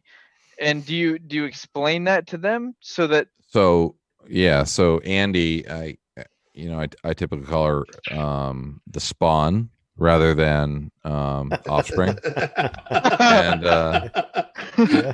she's about as much of a wise ass as I am. And there's one thing that we hold like a gauntlet between each other, and we're 100% honest with each other always. She asks me about things in my past or things that I am uncomfortable talking about. I take a breath and I just spew it. I tell her the truth, period. And I always expect the same from her. And I love that fact of our relationship. But it sometimes comes at a cost, right? So when I tell her, what things may be and what the worst of this potentially may be coming to, she feels the need that she needs to be with her mom, and not necessarily to just be with her mom, but in fear of what's going to happen to her mom, maybe. But as far as like what your question goes to, she knows 100% what my life is like, what my training is like, what my capabilities are like, and what I'm proficient in. Yeah. So absolutely. Mark, let me chime in here for a second. Absolutely. Not trying to distract, but I coming from a family where things might not have always been so certain. I remember being the younger child, going with my mother, worried for her safety, thinking I was going to protect her. Andy might think you've given her enough to keep her mom safe. Not, I understand your concern, and I can't even imagine, because I'm not a father. I have no children, but that's pretty awesome insight, though. Well, no, I want to mirror just a little bit of what Jeremy said, is that, knowing Mark for a couple of years now and knowing some of his training background and having, a minuscule amount of insight into, what his relationship is with his daughter, is that maybe it very well could be true that his daughter feels like she is the now protector over her mother versus the concern and the hard part for me is not necessarily why she's doing it, but I need to accept the fact that I don't have control over my child. What I just said is going to help your concern or make you feel any better. Right. I agree with that, Jeremy. Yes. But I have meeting Andy and knowing my personal experiences, and as you say, I probably own stock in Tennessee, whether or not I like it or not. We appreciate it. We come from a family of drinkers, and before I could even drive, I remember my mom having one or too many and wanting to go with her, because I felt like I got to take care of her. I got to be with her. And am I going to be able to do anything? Probably not. But it's that childhood, almost feeling like you have to. Yeah. And I feel like Andy probably carries a little bit of that responsibility because of you, and it's not a bad thing. No, I agree, and I think that, we have, like I said, we're very honest with each other, so we have some very open conversations. But and I think that absolutely a big part of it is that it's just like, and none of that's going to make it easier for you, quote unquote, Dad, I'm not picking sides. I just want to be with Mom. So Mark, how far apart do you guys live? 7 minutes. That's not bad. 8 minutes. Right. Yeah, it's close. I mean, I remember a couple years ago, my Brad will remember, Western Kentucky, where I'm from and where my kids live, they had an ice storm, and I mean, it shut them down. It knocked power out. They're going to be out of the power for several weeks, and we loaded up.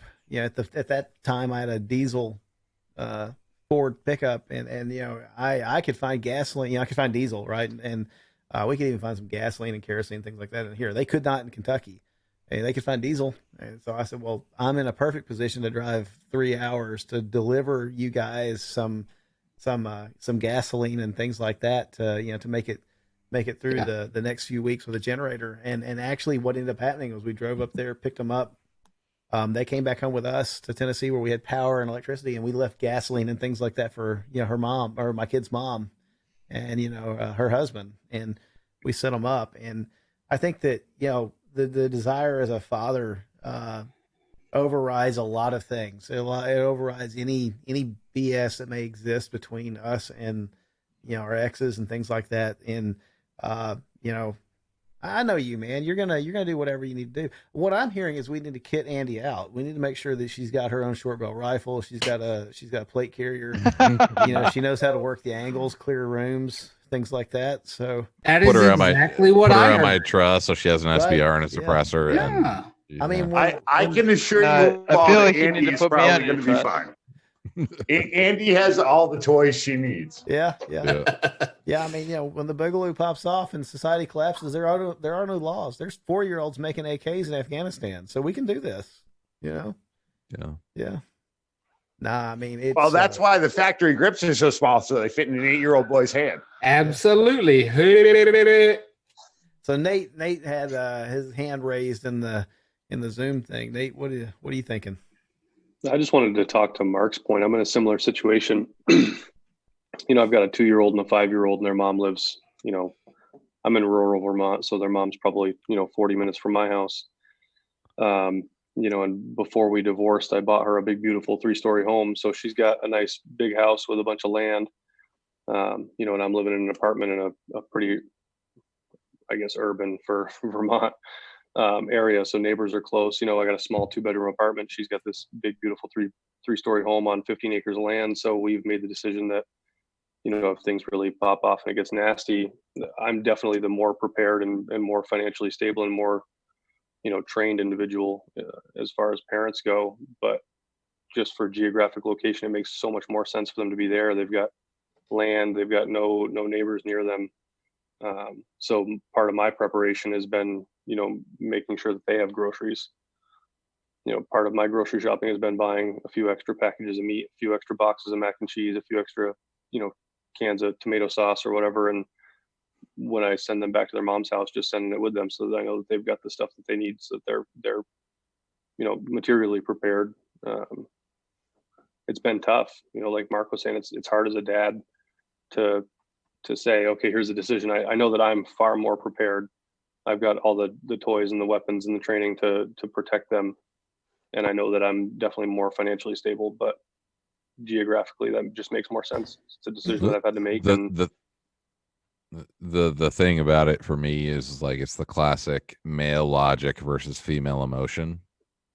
I'm trying to make the logical decision. Logically, it makes more sense for you to be here with me in a safer place. Yep.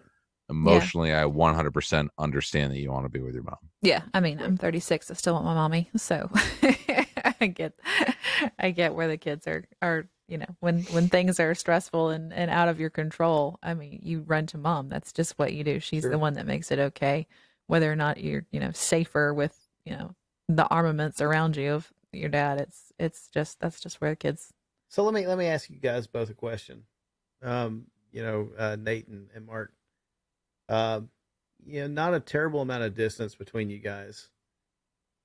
What would it take to? I mean, like if it really got sideways, I'm going to go on a limb and say there's not much that would stop you from getting to your kids and taking what you needed to protect them. Where they're at and you be there, or if you had to move the whole group back to where you're at and take care of them. Yeah, probably 100%. That thought's already I've already gone through that and made a mental plan as to how that could happen. Yeah. And it's like to bringing the group to me. Yes. Yeah. And my ex-wife and I have made that plan. We're both in new relationships, but we both have a good relationship with each other. And me moving me and my supplies to her would be the logical thing given her geographic location. So that plan's already been established. Yeah. Jordan, you had your hand raised in the chat thing. I'm gonna let you jump in there. Sure. Yeah, the one, I don't know, this is kind of a little bit off topic, but just talking about game, especially for guys in rural area, game meat, one of the supplies that a lot of people don't consider that's easy to get and store for long term is salt. If you need to store meat without refrigeration for periods of time, or if you're hunting, like that's a resource You're late that's to the party. really easy to acquire. You're late to the Oh, party. do you guys talk about Well, that? yeah, Good. I mean, Yeah, we we a lot of can't, we people can't don't think find about salt. it. we got a 2-year-old that decided to shower the floor with salt, so our salt's Oh. gone. We ran out of salt before this started, and we couldn't get salt because Yeah. there are enough people that are No, but smart you're enough, right. I guess. I'm just But yeah, saying, it's kind of a tie back to the. Yeah. as far as not having storage, like freezer storage Yeah. space, salted. Mm-hmm. But Yeah, like what Jordan was mentioning, the one of the few things that I'm proud that I took from my grandfather was knowing how to salt cure meat. Yeah. Mm-hmm. Walk down the sidewalk now of any town USA, Yeah. and ask anyone under 40, how to salt cure meat. They don't know. No, I mean, I don't know. They're completely clueless. So That's something I'm gonna have to learn how to do. I Kentucky boy, grew up near farms. We knew how to hunt, shoot. I've seen plenty of deer. I know that it So- can be done, but the actual steps, like the process to She make asked me, sure she that it said, doesn't "You kill you remember at how the you- end. you had to do that, right?" And I'm like, it's so- cliche as Yeah. it sounds. Quote unquote, a country boy can survive. Yeah. These are the indicating times, unfortunately, that Yeah, I mean, that may show who the country boys are. Man, I hope this really is an eye opener to a lot of people, and they realize how thin that veneer of civilization is, and that maybe it's good to know how to do some of the old stuff again. I hope it's a reminder. I want to give a shout out to my niece and nephew. My brother and his wife are watching now, so that's kind of cool. So I'd also like to give a shout out to out in YouTube land. Ian is watching and chatting and says, "Caps, Jordan, oh my God." Yeah. Jordan has really the best disturbing. virtual background I've ever seen. Yeah, I feel like I need to ask. Jordan, And- are you safe? Do we need to send? No, I mean, we need to send someone to help you. Yeah. It's a Joe Biden tongue stuck straight right to the hub into his Really, ear. Right now. it's And freaking me out every awesome. once in a while when I Yeah, look back at the screen. my brother said that's creepy AF. So I agree. Yeah. I didn't even realize we were live on YouTube, so that's just an added bonus. I thought this was just like all the podcasts. Oh, you thought that was like a normal, where the normal video setting was- with Joe. Yeah, but I felt like I had to try to one up Mark a little bit. So. Yeah, I'm not sure if you one upped him or what. I've just learned I need a green screen. But I mean, this is nothing back here. So that's disturbing, man. Eddie, any thoughts on you as far as like new prep plans moving forward? So yeah, just sitting here. I mean, great conversation. I've taken away a lot myself, so I know that a lot of other folks will. The few things that I've thought of over the past week or so that I would want to do different for sure is number one, I'm putting a garden in the backyard. I don't have a lot of place, but I can put an elevated garden back there. Yeah. And along with what I mentioned earlier, buying and or creating a means to freeze dry or dehydrate some of those veggies and fruit. That's another one. But the biggest thing I've kind of, along with some of the things that both Jordan said and I think Mark mentioned too, being able to share resources, building a network. But even more than that, something that I've been talking with a good buddy of mine about is pre-planning, training the people around you. Like I need to start with my wife, getting Victoria comfortable with doing some of the things that are real necessities for survival. After this thin veneer of society gets stripped away a little bit, being able to have the confidence to take that on, because a lot of folks, we've been exposed to enough Hollywood and enough YouTube videos. If you've had any interest in survival at all, you've looked some things up, but have never actually tried it. Yeah. Have never actually written it down in a place that you can get to after, say, the power goes out, or to have with you. It's like, hey, I saw that video once, but I don't remember a bit of it. But being able to, salt cure meat, that being brought up, I want to go look that up, and I want to put it in my little notebook and know how to do that. Yeah, stuff like that. So the knowledge is probably more important to prep than anything else we could possibly think of right now, and being able to share that with other people. So that's my biggest takeaway is trying to evangelize that to as many other people as I can, now that this awareness has brought it to the forefront of their minds. So that's been my biggest takeaway. Well, something to consider is that with all the prep, like all the time that we take to pour into the skills, there's not enough for us. Like none of us can survive on our own, right? And in the event of an actual societal collapse, we need to have networks in place to rebuild a society, a community, right? Yeah, So I like that's that point, the big Jordan. thing. I'm going to be the first nurse on the farm, like volunteering medical services to some Amish people, so I can get some fresh carrots and potatoes. Yeah, absolutely. You get some fresh beard. Think about our little neighborhood here. I mean, we've got a pretty small neighborhood, 20 houses ish outside of, I mean, we're probably 7-10 miles from the next bigger town. And, so we've got, you're a nurse. I've had minor medical training. We've got another nurse next door. We've got one or two former Army. I think at least one officer, and I don't know what the other guy was. This guy, I hate him. He's like a Greek Adonis. He rides around on his riding mower, and he has negative body fat percentage. Like when I go by him, I get skinnier because he just absorbs it faster. So, but I don't know. I mean, I remember seeing something on his, his LinkedIn profile. He's probably like Ranger or something. I don't know, making stuff up at this point. But, and so we have some skill sets. We have some skill sets in the neighborhood. We've got, across the street, if it flies, crawls, swims, tweets, whatever, he's shot it, knows how to kill it, eat it. We're good there.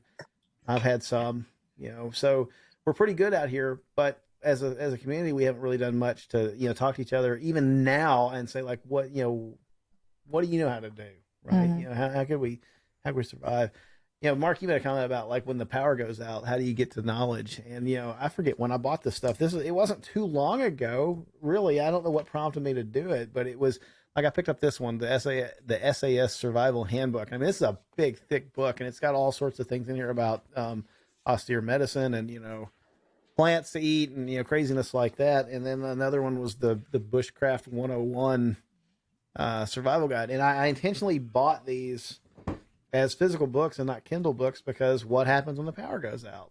You know, I mean, and I've got some austere medicine books and things like that. We've got a couple of cookbooks too. Cookbooks. Yeah. Jason unfortunately has dropped off, but hopefully he hears this. I wanted to thank him before he left. And I ran out of time for really inspiring me 2 years ago to think about emergency medicine. This thing, I hope to God I never have to use it. Right. Chances are I won't, even though I've kind of continuously put myself in more, like voluntarily put myself in kind of a frontline position at church, even where the odds maybe increase that I might have to, but, I hope I never do. But, the med kits that I've sprinkled through our cars and things like that, I'm far more likely to need. So I'm really glad that he started that spark in my head of, buy less guns, spend more on, training and medical, especially medical type stuff. I don't know. Yeah. So I guess I will kind of wrap up a little bit here and then, if the conversation keeps going, that's fine, but we'll maybe have like an ending point for the recording. But my thoughts pontificate a little bit. And Mark, I guess if you kind of share what you're thinking, what I want to do to prep better. So garden, yes, absolutely. We're in a small HOA neighborhood, like I just mentioned, and gardens are questionable, even though there's like one that's really big, and I'm like, hey, game on. I think we'd like to do a garden, and I'm not like a big veggie person. Give me a choice between a salad and a steak. I want the steak. Um, you know, eventually I'd like to move out of this neighborhood and get some land where I could have, we can have some animals and have, a water source and things like that may be a little bit more accessible. But between now and then, the more realistic things, definitely I'm going to stock up more on the, Eddie, you mentioned the quick, to go type meals. Like it's not a big freezer full of things I'm going to thaw out for 6 hours, but maybe I want some more canned goods and I want some more things that are, frozen individually for grab and go. This has really torn down every argument that I think a lot of businesses had for you have to be in an office place to work. You have to drive 30, 45 miles away from your home and be on site to work. It'll be interesting to see. Now there's a lot of jobs that you can't do remotely. You can't pave roads, you can't build, you can't build structures, you can't whatever, from the internet, but there's also a lot of crap that they don't need people in offices for. And I kind of would like to see that shift in society where, if you don't have to be on site very often, let's not do it. I'm saving money by I got a pay cut, but I'm saving money by not driving into work. And I think that's wonderful. Ammo,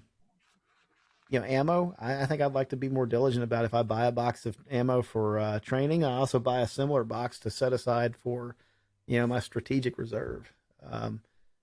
My strategic reserve, my carry ammo, and my training ammo all get lumped into one pile as a result of this because it's like, I've got a finite number of bullets to put in guns that I might need for hunting or self-defense or, what have you.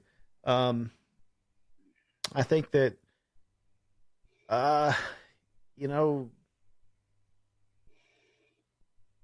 being more diligent and more purposeful with how we spend our money, is going to be a big thing. Did that hurt to say? It did hurt. But I'm also saying instead of hey, do I need? I love that she holds you accountable. Do I need a new gun? Always. Yeah, we haven't had this conversation already today. What is this crap in your Amazon cart? I don't know. But it's like, do I need a new gun or do I need to, maybe take a training class or we need to buy some, supplies or put some more shelves in for storage or, whatever. And, it used to be, if you wanted a cool conversation, you went to work and you're like, hey, yeah, I bought this thing. It's great. It's shiny. It makes noise. Pow, pow, you didn't go to work and say, yeah, man, I canned vegetables this weekend. Nobody cares about that. They will now, give it a couple more months and they'll really care about it. So I think some priorities definitely going to shift for me. We've been lucky so far. Knock on wood. If this ends soon, we've been lucky, just in my house that we've been able to find groceries. You don't think it's going to end soon? No. Oh, no. No. I think with the incubation period and the way that people individually are handling it. Yeah. I think it's going to extend. We didn't even get into that. I mean, yeah. That's where I would really, I don't know, it'd be interesting to see what people thought of me after I made my comments there. But I'll say this. I think that we've practically invited the government to get involved in this situation because we've not been very responsible as individuals. Oh, no, that's a whole other episode. Let's not start that. Yeah, definitely. Speaking of another episode, I am going to throw out the fact that whether we do episodes or not, I am absolutely every Saturday night, doing 9 this? p.m. I'm doing a Zoom. Okay, let's do it. I'm completely okay with that. Yeah, we'll do it. I mean, it'd be kind of fun. Saturdays at 9 until this country's in a different place and we can, get there. Like, I think that this is good for everybody. I think this is, the more the merrier. Let's hang out. Yeah. I agree. More the merrier. We got some people peeling off. I know Eddie had to go. So Eddie, thank you. Tell Victoria we appreciate her loaning you to us for a while. I mean, normally we tell people how to connect with us after the show. And yeah, I think this is awesome. We connected with you guys now and maybe we'll still do some videos. Or some, episodes that are not live. I know Sandy and I have talked about doing one that's, really specifically about what it's like as a married couple to be going through the apocalypse, quote unquote. And if Cody's right, we're It's not nerve-wracking. we're not there yet, right? So Yeah, but no, Yeah. well, no, we are there. It's nerve-wracking. yeah, And I mean, I know Mark and you, David, we have talked specifically in the past about some of my wife's health issues, and now being in a position where the quote unquote world is upset, it totally changes the dynamic even it does. between her and I. The conversations that we had a month ago versus the conversations that we are having now, totally different, completely changed. I'll say this. Let me throw an offer out there for everybody that's here and everybody's listening, right? So I even told Mark, I said, hey, if you and Kristen want to do this, do it, and then send me the audio. Everybody's got a cell phone generally, and it's got a recorder on it. Like if you really want to sit down and have a conversation with your significant other and just talk about these things, and you feel comfortable sending me that audio, I'm willing to start releasing these things as like little mini episodes and just kind of like it's a glimpse into what we're dealing with and how we're experiencing life, out there. And I think the thing that's important about that is, and the way I'm thinking through it is we're all in it together. What you're going through isn't unusual. The things that you're facing and the challenges and the stresses and everything else, you're not alone, even if you feel like you might be. And I think it might be good just to hear other people talking through the same things. Yeah, right? I think it helps. Yeah, I mean, Absolutely. But, yeah. And I think that's the thing that people are quickly overlooking is that if and when you get down to your wit's end and you are like, holy shit, I am totally effed. You know what I mean? Like, I'm done. Millions of other people facing the same thing are also exactly the spot. same place. Same spot. Yeah. This sees no demographic. This sees no financial priorities. This is 100% screwing everybody the same. It doesn't care. And how it's not armed you even are. nationwide. It's Right. worldwide. So Right. Man, I saw the other day, and I'll kind of wrap on this. ISIS is releasing guidance to its followers on how to deal with the plague. And I'm like, man, I never thought I'd have anything in common with ISIS, but I mean, everybody, it doesn't care who you are, what your religion is, how prepared you are, how armed you are, what your split times are at the range or anything like that. It doesn't care. And I mean, I didn't think that this was, of all the dumb shit I did growing up, I didn't think that this was going to be the thing that might take me out. Right. I mean, just didn't. So, I mean, you're not really in the danger zone for the COVID-19 outbreak. No, not this one, I don't think. Right. But I think a lot of people are being awoken to the idea of, oh my God, something like this could happen. And I think even fewer people are being awoken to the idea of, oh my God, the government can control our lives very easily based on feir. Yeah.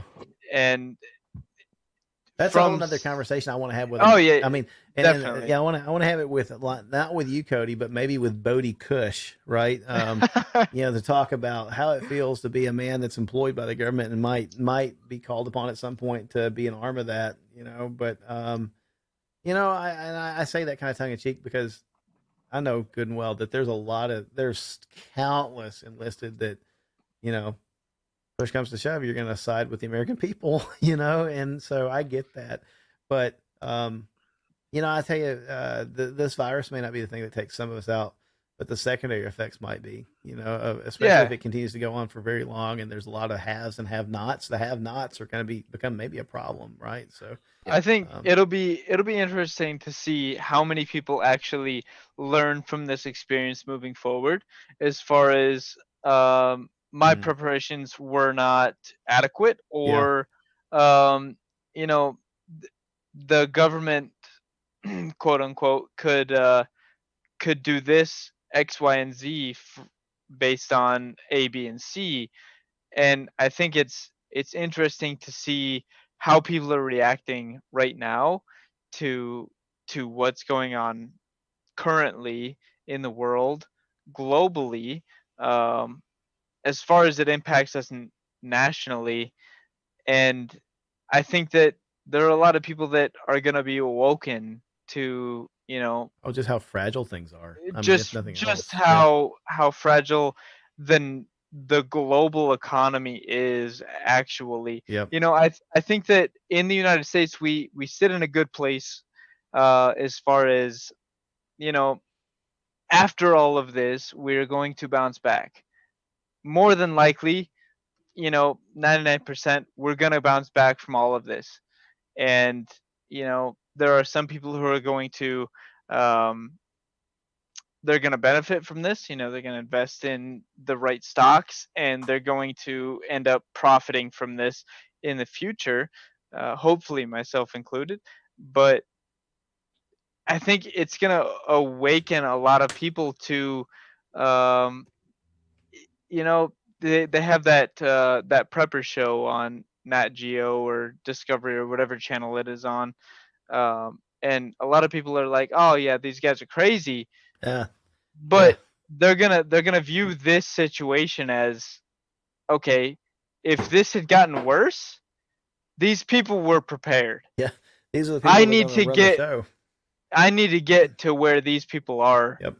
currently so that I can have a chance to survive. Yeah. Because if this situation that we find ourselves in right now had gotten worse, or even if it does get worse, there are people out there that think that they are prepared, that will find out that they are definitely not prepared, myself included. you know Well, I don't have a property where I can have an underground bunker like I would like to. Not to say that's outrageous, but I don't have the funds to prepare like they do. right. I'm traveling every 3 years or whatever. I don't have the means to prepare like they do, and I regret that, especially right now.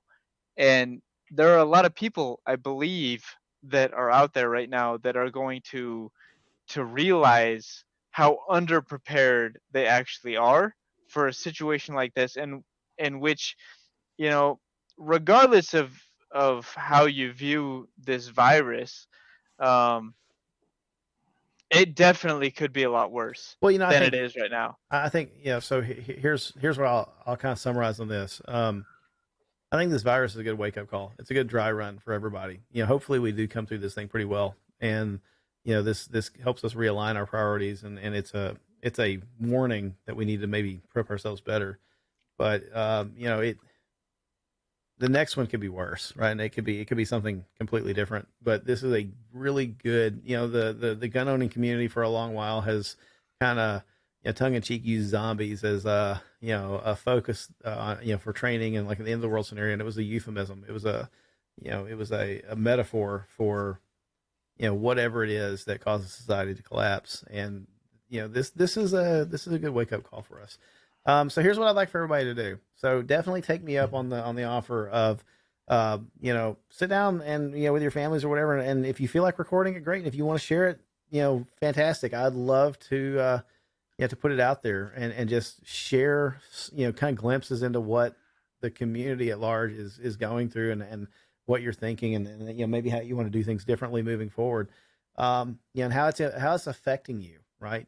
But also send us some feedback. David at shootersnation.com, Mark at shootersnation.com. Email us and let us know what are the things that have occurred to you in the midst of this that, damn, I really would like to know more about that. And that's where we would like to focus some of our attention on.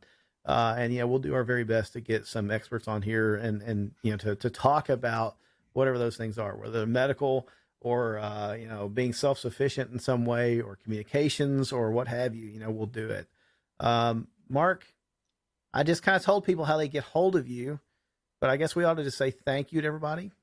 Yeah, thank you. Absolutely. listening. And like, I mean, whether we can make this a sanctioned Shooters Nation thing or not, like that's totally up to you guys. I know you got family stuff, I got family stuff, but I foresee me for the interim of this shit show being able to be available Saturday nights I'm at good 9. for it. Right? We do this at work every day just to keep people connected and keep them sane. So I'm good for this. So join the group, follow the posts and the links, and plan on having a open conversation Zoom at 9:00 on Saturday nights. I think that this is good. I think it's good for our minds. I think it's good for our spirits. I think it's good for think morale. that, it's absolutely great for morale. I feel 100% better just being able to talk about the things that I worry about, concern about, so on and so forth. And it's also good to have a pulse on what the hell's going on elsewhere, because what's here in New Hampshire is what's definitely different in Iowa, Georgia, and friggin' Jack Daniels, Tennessee. Yeah. I mean, it could be a lot different in a week. So I think we keep doing this, and maybe, throughout the week we'll throw out Mark, you and I can talk about it, and we'll throw out a topic that maybe people can think about ahead of time. Absolutely. And then we can chew on that for a while. But BYOB, BYOG, bring your gun. Safe firearms handling, everything's been unloaded. Well, I've been playing with it mostly, except for the mags and stuff. So, but yeah, this was good. I appreciate everybody doing this, and appreciate the input and the you guys sharing glimpses into your world. Be thinking about all you guys. Hope that I'd love to 6 months from now we're all happy, healthy, and we're looking back at this going, man, can you believe that? And it's back to normal, right? But I hope so. We'll keep checking with you until then, right? Mark, Shooters Nation, Mark at shootersnation.com, Mark at squaredawaycustoms.com, squaredawaycustoms.com for all your Kydex holster needs and other things, I'm assuming, still, right? Yeah. So, yeah. If you need any ammo, let me know. Mark at shooterstation.com. I can point you in a direction to get you ammo. Talk about that real quick. I guess the important thing is, unlike some places that send out like lists of ammo and stuff, that's really probably not a good thing to do, right, for you right now, because it's so dynamic, is what you were telling me earlier. Just tell you what you're looking for, and then you tell me what you're looking for. I'll tell you what I can get you in real time. All right. Yeah. Very cool. And it'll be through somebody I know or so on and so forth, but I will get you a good deal. You will not be price gouged, and you'll be able to buy basically as much as you want. Yep. So cool. Just reach out to me via email, mark@shootersnation.com. Yep. Brad, you were doing some hand signals there. Couldn't tell what they were. What are you? 5.56. 5.56. Yeah. There you go. 5.56. Yeah. Hard to find. I got a decent supply. I've got reloading materials, but there's a few things you just can't have enough of. Yep. I'm with you. So take advantage of that. Shoot Mark an email. Let him know what you're after.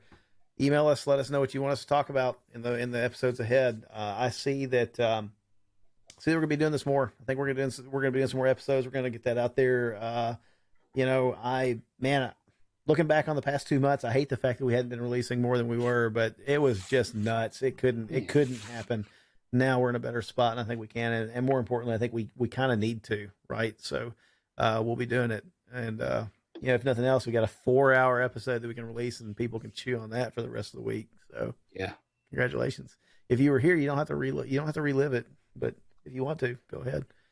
I've still got to catch up, so I'm about 2 episodes behind. So let's. I got family members that are like, I didn't even listen to one of them. It's like, whatever. Oh my goodness, no, I'm only 2 episodes behind right now, so I'm in good shape. Right. Well, they're not all like this one. A lot of times they're more regimented, and there's a flow. But this is good. Well, everybody, thank you. If you're in the Eastern time zone, you're now pushing close to 1 a.m. So thank you for sticking out with us, and rest of the country, you still got some time to go watch the Tiger King tonight, so go do that. Not gonna happen. Yeah, no. not gonna happen. It sucks you in. Yeah, it sucks you in. Yeah, I saw Mark was petting Carol Baskin there. That is Carol, right? Yeah. Love her. Yeah. All right. Yeah. Your spirit animal. Everybody, thank you. Have a good week. Wash your damn hands. Cheers, guys. Be careful. Be safe. We'll talk to you again next weekend. Night. See y'all. Doodles.